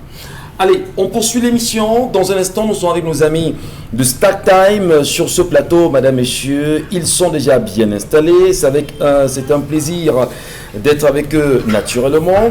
StarTime qui reviendra nous parler d'un produit particulier. Et nous sommes avec Hervé Fabien Mabom. Bonjour. l'Euro sur Star Times. Du 11 juin au 11 juillet, suivez en direct et en HD tous les 51 matchs de l'Euro 2020 sur les chaînes Sport Star Times. Les plus grands joueurs du continent s'affrontent pour le titre. Lukaku, Cristiano Ronaldo, Karim Benzema, Kylian Mbappé. Supporte ton équipe en te procurant le kit complet au prix promotionnel de 11 500 francs CFA avec un mois d'abonnement inclus. Rendez-vous dans tous nos points de vente ou contactez-nous au 654 800 800 653 500 800. Star Times, changez de vision. Allez, on parlait bien sûr de StarTime. Hervé Fabien Mabom, marketing et communication manager de l'entreprise. Bonjour à vous, bienvenue ce matin avec vos filles. Bonjour Willy, bonjour à toute l'équipe de... Je suis Michel Ngadjo, pas Willy. Michel. Voilà. Alors justement ce matin StarTime, dit-on, est le diffuseur officiel de l'UEFA Euro 2020. Qu'est-ce qu'on doit comprendre ? Effectivement, Star Times ne pouvait pas manquer la diffusion de ce prestigieux championnat d'Europe de football. Donc Star Times, en tant qu'opérateur leader de télévision numérique en Afrique, avec pas moins de 13 millions d'abonnés, se doit de diffuser les meilleurs programmes télé, notamment ceux qui concernent l'information, la musique, les films, les telenovelas, mais aussi le football. Donc la compétition espagnole est terminée. Maintenant, les projecteurs sont braqués sur l'Euro. Mais quels sont les matchs à ne pas manquer dans les prochains jours ? Effectivement, depuis le début de cette compétition, nous assistons à de très belles rencontres. Notamment, hier, nous avons eu 3 rencontres et 9 buts. Les Pays-Bas ont croisé le fer avec la Macédoine du Nord qui l'ont emporté 3-0. Nous avons aussi eu la rencontre entre la Belgique et la Finlande. La Belgique qui s'est imposée 2 buts face à cette équipe de Finlande. Nous avons eu un très beau match de Danemark contre la Russie. Les Danois qui ont donné une leçon de football aux Russes en emportant 4 buts à 1. Donc quelques jours plus tôt, nous avons eu la rencontre entre l'Allemagne et le Portugal. L'Allemagne qui s'est vengée de son premier match contre la France. Donc l'Allemagne qui l'a emporté 4-2 face au Portugal. Nous avons aussi eu le match France-Croatie qui s'est soldé à 1 but partout. Les Français qui ont été assez critiqués pour cette rencontre. Il y a Paul Pogba qui disait que le climat n'était pas à leur avantage. Il faisait chaud, le terrain était sec. Mais on espère que les Français vont reprendre la main demain face notamment à cette équipe du Portugal. Allez, on parle également du comment suivre des matchs de l'Euro sur StarTime, chers frères. Oui, plusieurs possibilités s'offrent à toutes les personnes qui nous regardent à l'instant. Donc la toute première, c'est de vous procurer un kit StarTimes qui coûte actuellement le prix de 1000 francs CFA. Donc le kit StarTimes est composé d'un décodeur HD, donc haute définition, et d'une parabole, donc au prix modique de 1000 francs CFA. Donc une fois que vous avez le kit StarTimes, vous devez souscrire à un abonnement, notamment au bouquet de 10 500 francs pour recevoir plus de 160 chaînes en français et en anglais. Et si vous souhaitez qu'un technicien agréé StarTimes vienne vous installer, vous rajoutez la modique somme de 5 000 francs pour une installation professionnelle. Donc le coût complet de ce kit, donc décodeur HD, parabole, 1 mois d'abonnement sur le bouquet Tout StarTimes et installation professionnelle vous revient à 16 500 francs au lieu de 20 500 francs comme dans les jours classiques. C'est très intéressant de vous entendre sur ces questions-là, Hervé Fabien Mabom. Oui. Et bien, on a quand même envie de se demander comment entrer en possession du kit StarTime. Est-ce qu'il y a des contacts pour ça, des adresses, des points de vente? Qu'est-ce qu'on en dit? Oui, il y a plusieurs possibilités qui s'offrent. La toute première, c'est de nous appeler à l'un des numéros que je vais communiquer à l'instant, notamment le 654 800 800, 654 800 800 ou le 653 500 800. Vous pouvez vous rendre physiquement dans l'une de nos agences, notamment l'agence de Douala qui est située à côté de l'hôtel Somatel à Bali, ou bien à Yaoundé, à côté, au quartier Odza, à côté du carrefour Mvokabam. StarTimes a aussi plus de 400 points de vente sur l'ensemble du territoire national. Donc partout où vous verrez une plaque orange StarTimes, c'est un de nos distributeurs. La promotion s'étend aussi jusque-là. Vous allez simplement vous y rendre pour en profiter. Et je vais rajouter, Michel, que Il y a une autre possibilité pour les personnes qui n'ont pas toujours l'occasion d'être devant leur écran. Ils peuvent regarder les matchs directement sur leur smartphone à travers l'application Start Times On. Donc c'est une application mobile qui ne consomme pas vraiment de data, qui est disponible gratuitement sur les plateformes Google Play ou Apple Store. Donc vous téléchargez et vous bénéficiez d'un bouquet spécial pour regarder tous les matchs de l'Euro à 2700 francs. Vous avez directement sur votre smartphone tous les matchs de l'Euro en direct et en haute définition. Merci infiniment, cher Hervé Fabien Mabom de Start Time. On vous retrouve. De l'Euro 2020 sur les chaînes Sport Star Times. Les plus grands joueurs du continent s'affrontent pour le titre. Lukaku, Cristiano Ronaldo, Karim Benzema, Kylian Mbappé. Supporte ton équipe en te procurant le kit complet au prix promotionnel de 11 500 francs CFA avec un mois d'abonnement inclus. Rendez-vous dans tous nos points de vente ou contactez-nous au 654 800 800 653 500 800. Bon retour, merci à vous madame et messieurs de rester sur notre antenne. On poursuit l'émission avec vous.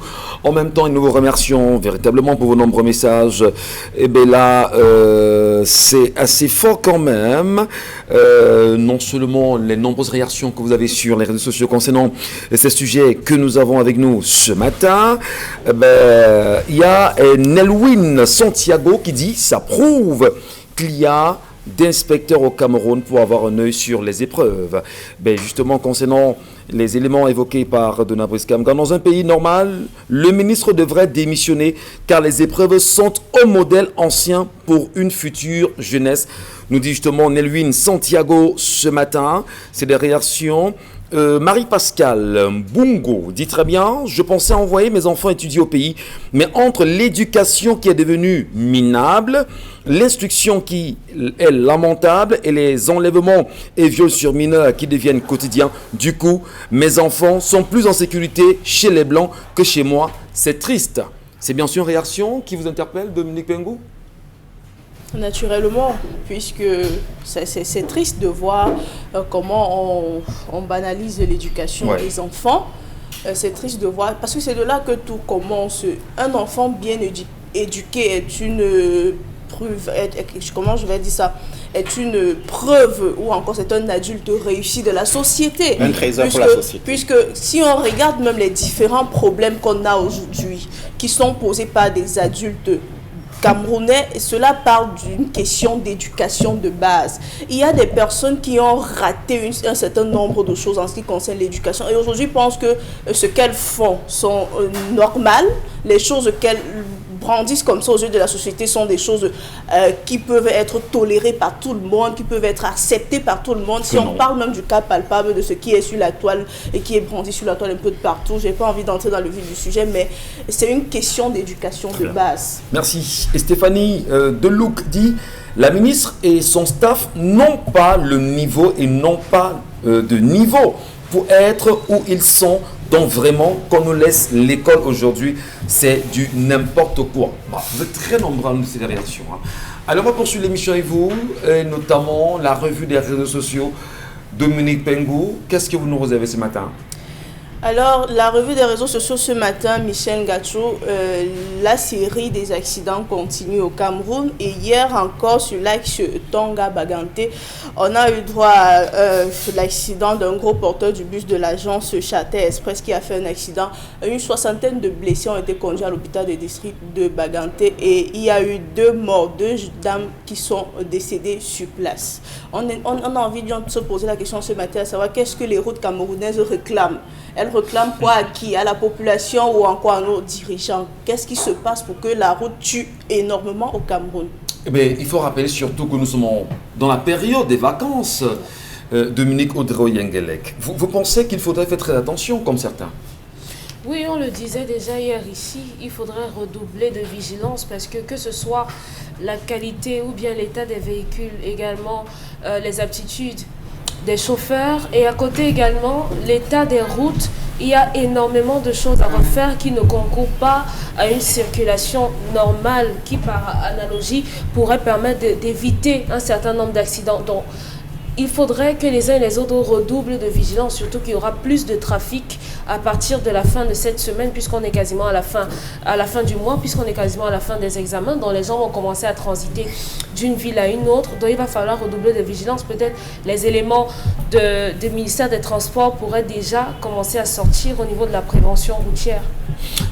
On interpelle rapidement le ministre des Transports, Donald Brice-Kamgan, dont on a appris il y a quelques jours qu'il devrait également redescendre sur le terrain pour une nouvelle sensibilisation. Lorsque ceci arrive à nouveau et en l'espace de quelques jours seulement qu'on ait 2 accidents comme cela, ne devrait-on pas craindre le pire si jamais le bien ne sortait pas? Il faut craindre le pire. Puis il y a survenu avec ces morts qu'on a enregistrés à la falaise en janvier. Plus de 55 morts, c'est beaucoup.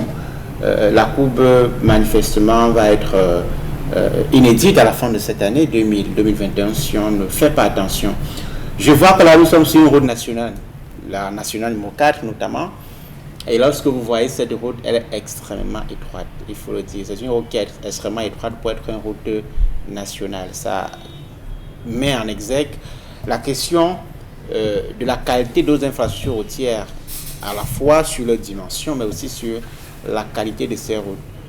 Mais aussi la responsabilité des chauffeurs et des agences de voyage, parce que là, vous voyez que le conducteur a fait un dépassement à risque, puisqu'il y avait un véhicule de transport interurbain devant lui qui patientait, mais lui, il a choisi d'opérer un dépassement manifestement en 3e position et s'est retrouvé en train de tuer 2 compatriotes qui ne demandaient qu'à vivre. C'est grave. Alors, dans ce cas, Bengan, quelle est l'alerte que l'on peut faire à l'endroit des populations dans ce cas-là? Est-ce que le Camerounais, le citoyen lambda, a un rôle à jouer? Oui, d'abord, changer de dénomination. Au lieu de parler de prévention routière, mieux vaut parler de sécurité routière. Parce que dans la sécurité routière, tout le monde est, j'allais dire, impliqué.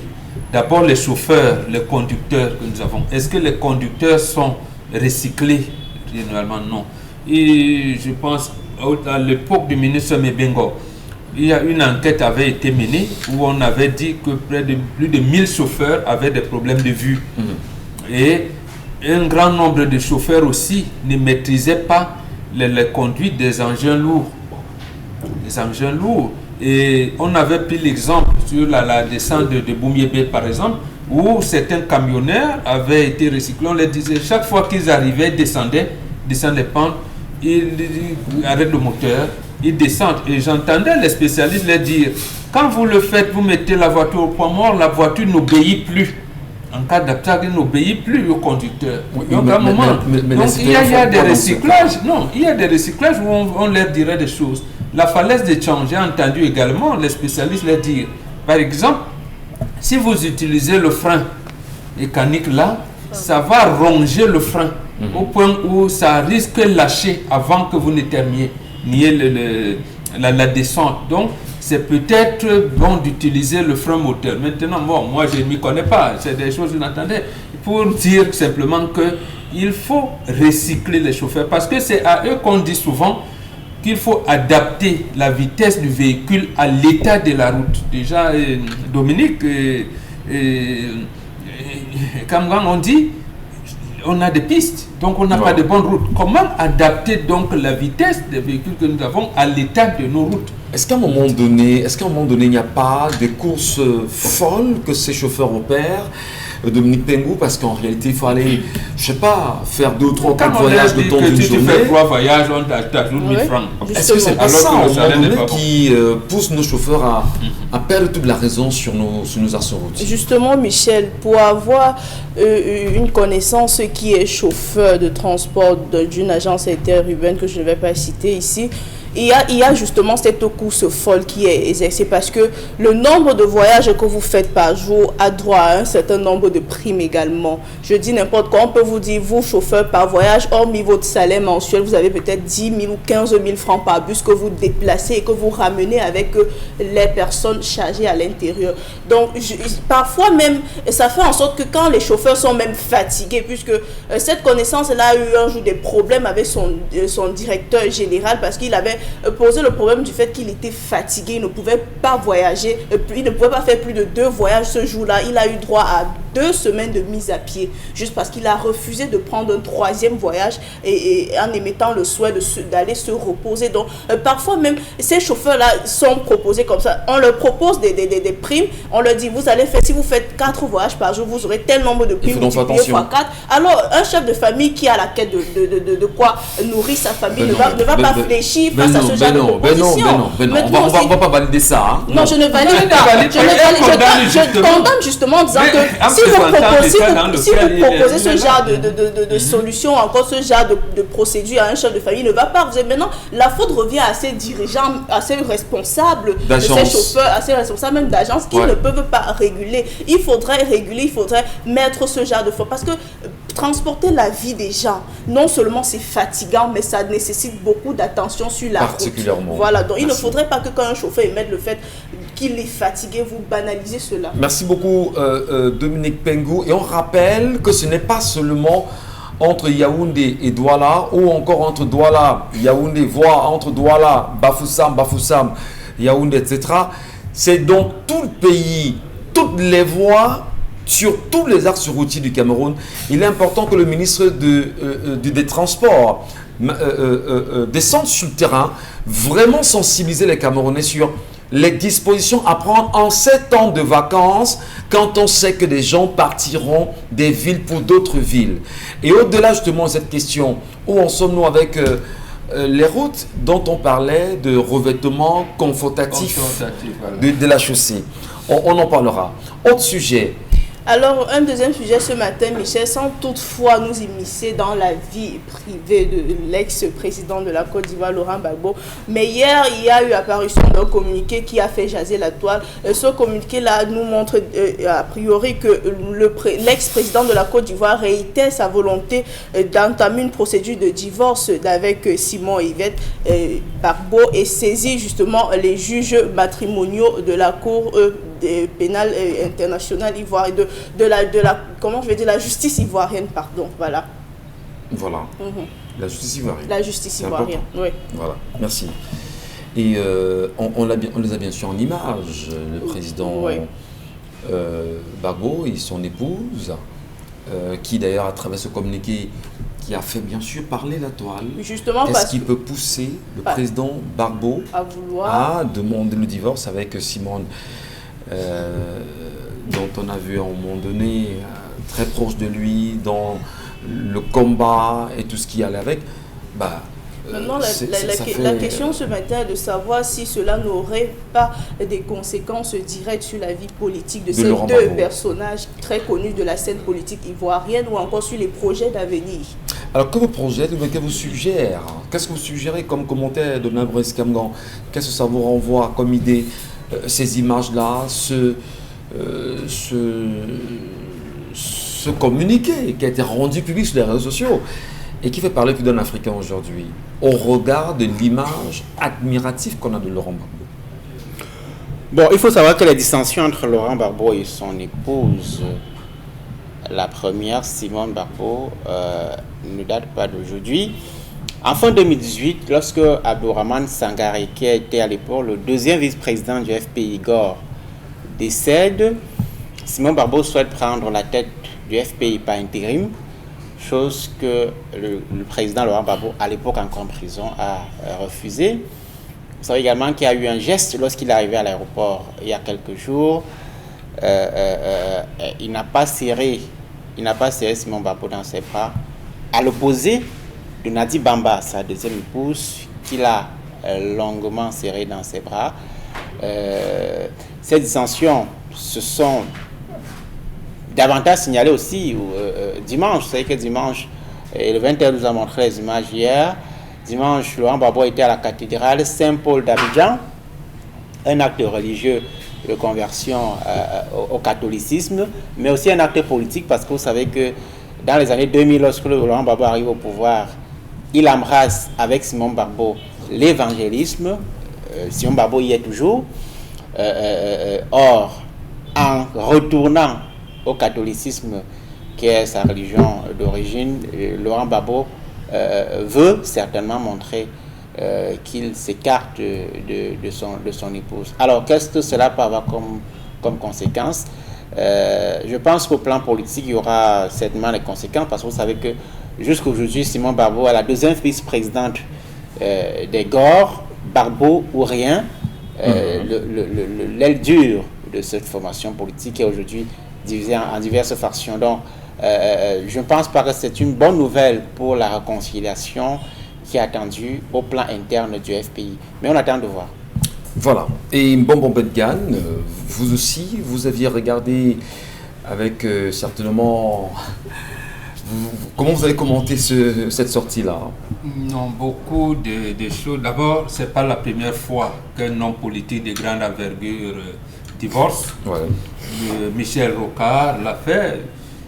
Des fois, même si ce n'est pas dans les mêmes conditions, Dominique Strauss-Kahn l'a fait après son scandale. Mandela l'a fait. Beaucoup d'hommes d'État le font.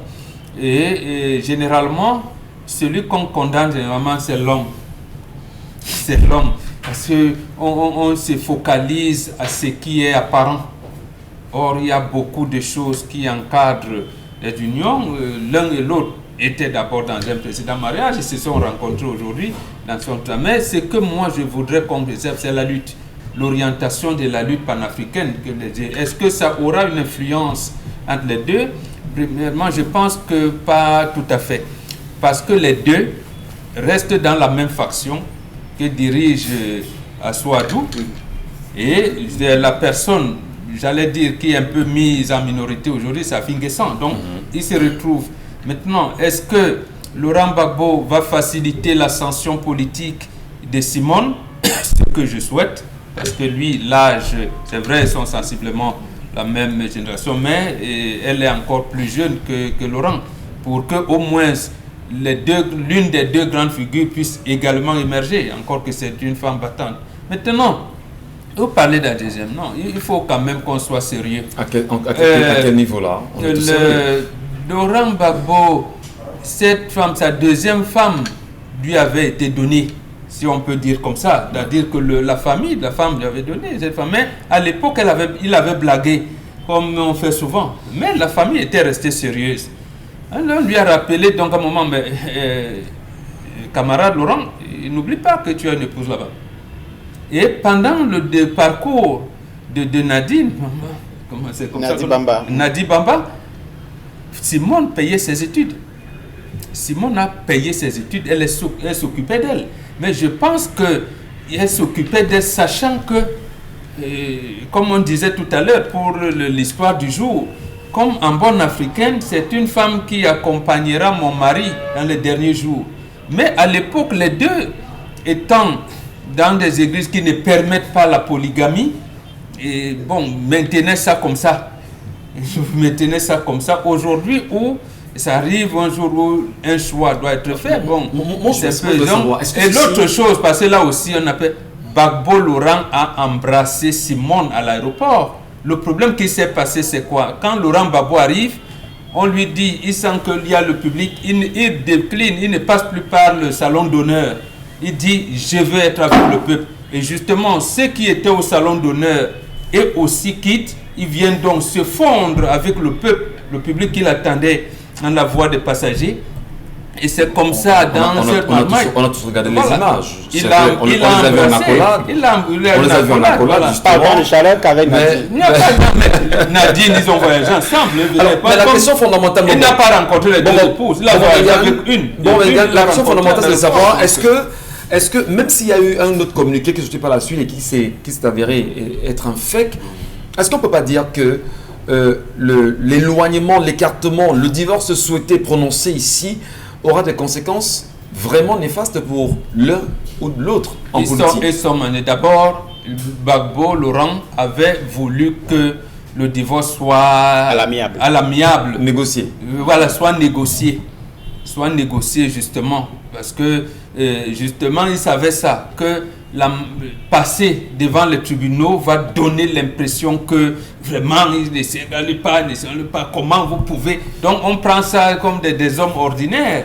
Non, par exemple, nous, les autorités traditionnelles, nous, on ne divorce pas. Si ta femme dit que, voilà, on peut fermer les yeux pour le dire, mais on n'ira jamais devant le tribunal demander le divorce. Mais il y a quand même eu un ton lapidaire dans ce communiqué de Naples. Et même lorsque Laurent Gbagbo dotait cette femme,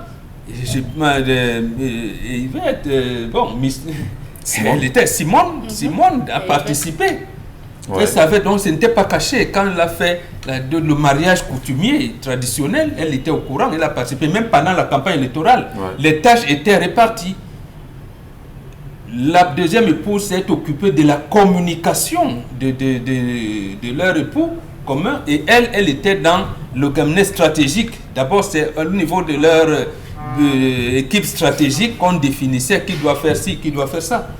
Je vous disais que Simone Gbagbo n'est pas qu'une femme au foyer, elle n'est pas qu'une épouse, c'est une femme politique dans l'âme. Elle est non seulement la deuxième vice-présidente du FPI Gore, mais, on l'a rappelé, elle est parmi les fondateurs du FPI dans les années 90. En 82, voilà. En clandestinité. Il ne faut pas penser que ce divorce n'aura pas de conséquences sur le FPI, je ne pense pas. Donc, bon, on a déjà le FPI faction Afinguessan, oui. On a le FPI faction Gore, Barboria. Est-ce qu'au moins, il ne fallait pas au moins rassembler les deux factions avant de prendre une quelconque décision? Non, parce que le pouvoir, c'est qui arrive là, c'est ce qui arrive à l'UPC, qui était arrivé au Manidem et parti aussi Pipi de Kawala. Ouais. Quand le parti au pouvoir vous divise, veut phagocyter, justement, il crée des divisions. Ça ne date pas d'aujourd'hui. C'est l'UPCisation du FPI qui est là. Maintenant, comme Simone est encore vivante, Laurent aussi, et les deux sont dans la même faction, c'est une autre bataille. Si tel est que le pouvoir en place veut soutenir Afinguessan, les deux sont dans la même faction contre le pouvoir et contre Afinguessan. Afinguessan est soutenu par le pouvoir. Le pouvoir considère que le FPI version Afinguessan, c'est le FPI légal. Et donc aujourd'hui, la dissension entre Laurent Gbagbo et Simone Gbagbo va certainement servir les intérêts du pouvoir. Je pense que Laurent Gbagbo n'avait pas besoin de se précipiter à peine après son retour, demander ce divorce. Je pense qu'il aurait pu travailler d'abord sur l'union interne au sein de la formation politique avant d'entreprendre ces actions. Et justement, c'est donc là où on dit que nul n'est prophète en politique, mais les hommes de cœur peuvent prévoir des situations difficiles et prendre des mesures nécessaires pour éviter le pire. Merci beaucoup. On règle les problèmes qui nous sont communs individuels, on s'engage dans la bataille politique où on est ensemble pour combattre l'ennemi commun. Bon, il reste à voir la réaction de Simone Gbagbo aussi. Allez, merci évidemment à tous. L'émission se poursuit et dans un moment, nous irons saluer Constilamine qui nous retrouvera encore ce matin avec le concept Salaka et surtout les produits de 1001 tapis. C'est un plaisir de vous avoir à nouveau, Constilamine. Bonjour à vous et bienvenue. Alors, bonjour Michel Gatchou, bonjour à tous les clients et partenaires du concept Salaka. Et parmi ces clients, je vais adresser un bonjour et un merci particulier à un client très exemplaire, un très grand client du concept Salaka, l'adjudant-chef Akono Daniel Didier, qui est par ailleurs le commandant de brigade de Ndokbon, c'est à Douala au Cameroun. De bien des choses à vous, mon adjudant-chef Akono Daniel Didier, client du concept Salaka. Après donc ces salutations à l'endroit de ce brave gendarme camerounais, il est question ce matin de présenter le Salaka du jour. Alors tous les clients qui vont faire les achats, sans exception, du côté bien sûr du magasin 1001 tapis, recevront gratuitement ce morceau de savon de 400 grammes. Oui, quelle que soit votre ville, quel que soit le quartier, quel que soit le village, dès que vous commandez un article tout au long de cette journée, du côté bien sûr du magasin 1001 tapis, vous recevez gratuitement un morceau de savon de 400 grammes. C'est le concept Salaka qui le fait grâce à ses nombreux partenaires. Morceau de savon de 400 grammes à tous les clients. Que vous soyez 500, que vous soyez 300, que vous soyez 100. Chacun de vous recevra un morceau de savon de 400 grammes. Vous n'êtes pas à Douala, vous allez le recevoir dans votre ville pendant votre livraison. Nous allons tout de suite passer à la vente de ce jour. Le temps de rappeler à tous nos téléspectateurs que la double réduction continue toujours au magasin 1001 tapis. Ça veut dire quoi la double réduction? Par exemple, le tapis qui coûte toutes en promotion, 16 000 francs. Vous l'achèterez à moins de 15 000, à moins de 16 000, notamment 15 000 francs au magasin 1001 tapis. C'est à Douala au Cameroun, au quartier Aqua. Des tapis neufs, des tapis de qualité à 15 000 francs au lieu de 16 000 francs. Ça se passe à 1001 tapis et nulle part ailleurs. À côté bien sûr des tapis, on parle bien sûr des fers à vapeur. Oui, pour dire tout simplement, ne demandez plus virgule, les fers à vapeur virgule, aux voisins point virgule, vous avez des fers à vapeur à 6 500 francs au lieu de 7 000. 7 000 c'est le prix de promotion, 6 500 c'est le prix de la double réduction. C'est un fer à vapeur neuf. Il est dans le carton, il est avec garantie. Vous l'avez à 6 500 francs du côté bien sûr du magasin 1001 tapis en plein cœur du quartier Aqua, en face le Palais d'Ika. À côté bien sûr des fers à vapeur, vous avez des robots mixeurs double. Regardez comment c'est costaud. Regardez comment c'est nyanga. Regardez comment c'est stylé. Au lieu de 18 000 francs, vous avez ce robot mixeur neuf à 17 000. Je rappelle qu'ailleurs, vous le retrouverez à plus de 35 000.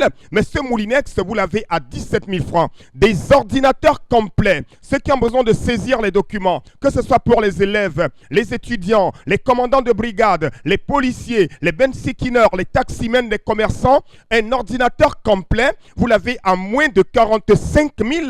Du côté bien sûr du magasin 1001 tapis, c'est à Douala au Cameroun au quartier Aqua. Un ordinateur avec garantie, vous l'avez à moins de 45 000 dans notre magnifique magasin. Nous restons toujours dans la double réduction pour parler cette fois-ci d'un autre fer à vapeur. C'est un grand fer à vapeur, il est costaud.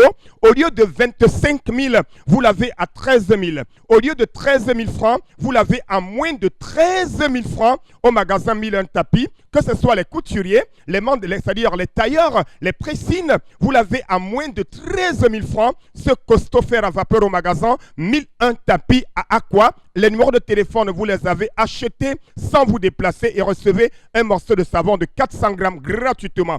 Nous restons toujours dans la promotion. Vous avez envie de danser, d'écouter la radio Equinox, vous voulez vous détendre au maximum, vous avez la solution. Et la solution, c'est quoi? C'est avec ce baffle musical rechargeable. Regardez l'image, regardez le design, regardez la configuration de ce baffle musical tout à l'heure à la télévision.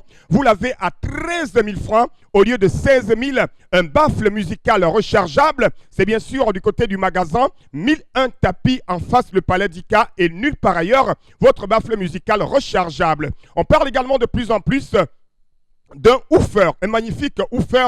Vous l'avez donc toujours au magasin 1001 tapis, un woofer à 35 000 le bien sûr de 37 000 francs. Le woofer qui a 3 baffles, le woofer qui a la télécommande, le woofer qui a la clé, qui a la sortie USB, vous l'avez à 35 000 au lieu bien sûr de 37 500 francs. Ça se passe au magasin 1001 tapis et nulle part ailleurs. La suite nous conduit à notre article, toujours au magasin 1001 tapis, avec le concours de la réalisation. Voici donc la suite des ventes du côté bien sûr du magasin 1001 tapis. Un laptop, une rallonge, vous l'avez à 5 000 francs au lieu de 5 500 francs. Sécurisez vos appareils. N'achetez plus les rallonges qui vont faire pouf. Non.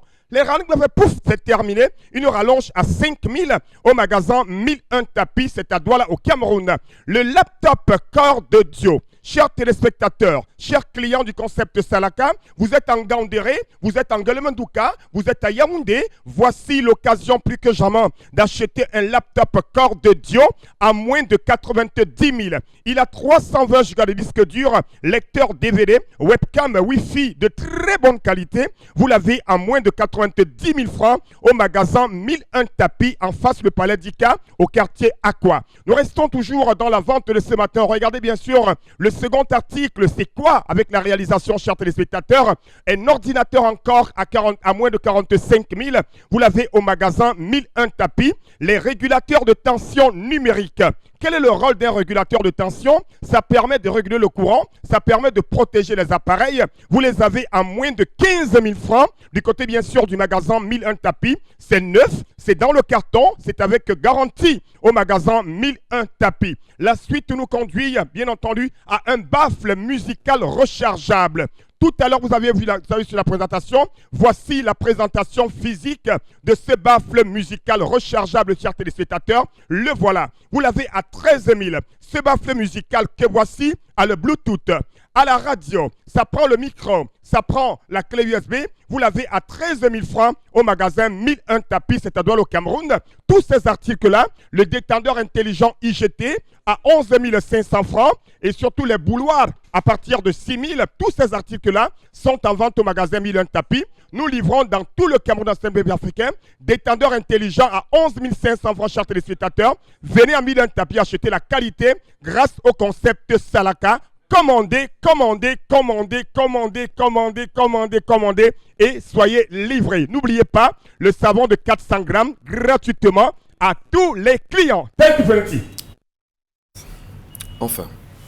Allez, on va, mesdames et messieurs, vous dire merci infiniment pour ce programme, pour ceux qui ont trouvé justement intéressant de rester là encore. Nous vous donnons rendez-vous demain, ce sera bien sûr 10h sur notre antenne. Restons focus sur l'évolution du Cameroun et on le sait dans les heures qui suivent, dans les jours qui suivent, on aura certainement ce rapport final de la Chambre des comptes de la Cour suprême concernant la gestion des 180 milliards de francs CFA des fonds Covid-19. On reste focus sur ce sujet, restons éveillés quoi que l'on soit. Merci à vous de Nabrice Kamgan, de Dominique Pengou, Dominique Audrey, Bengan Kanji. Rendez-vous demain, 10h, sur la même antenne.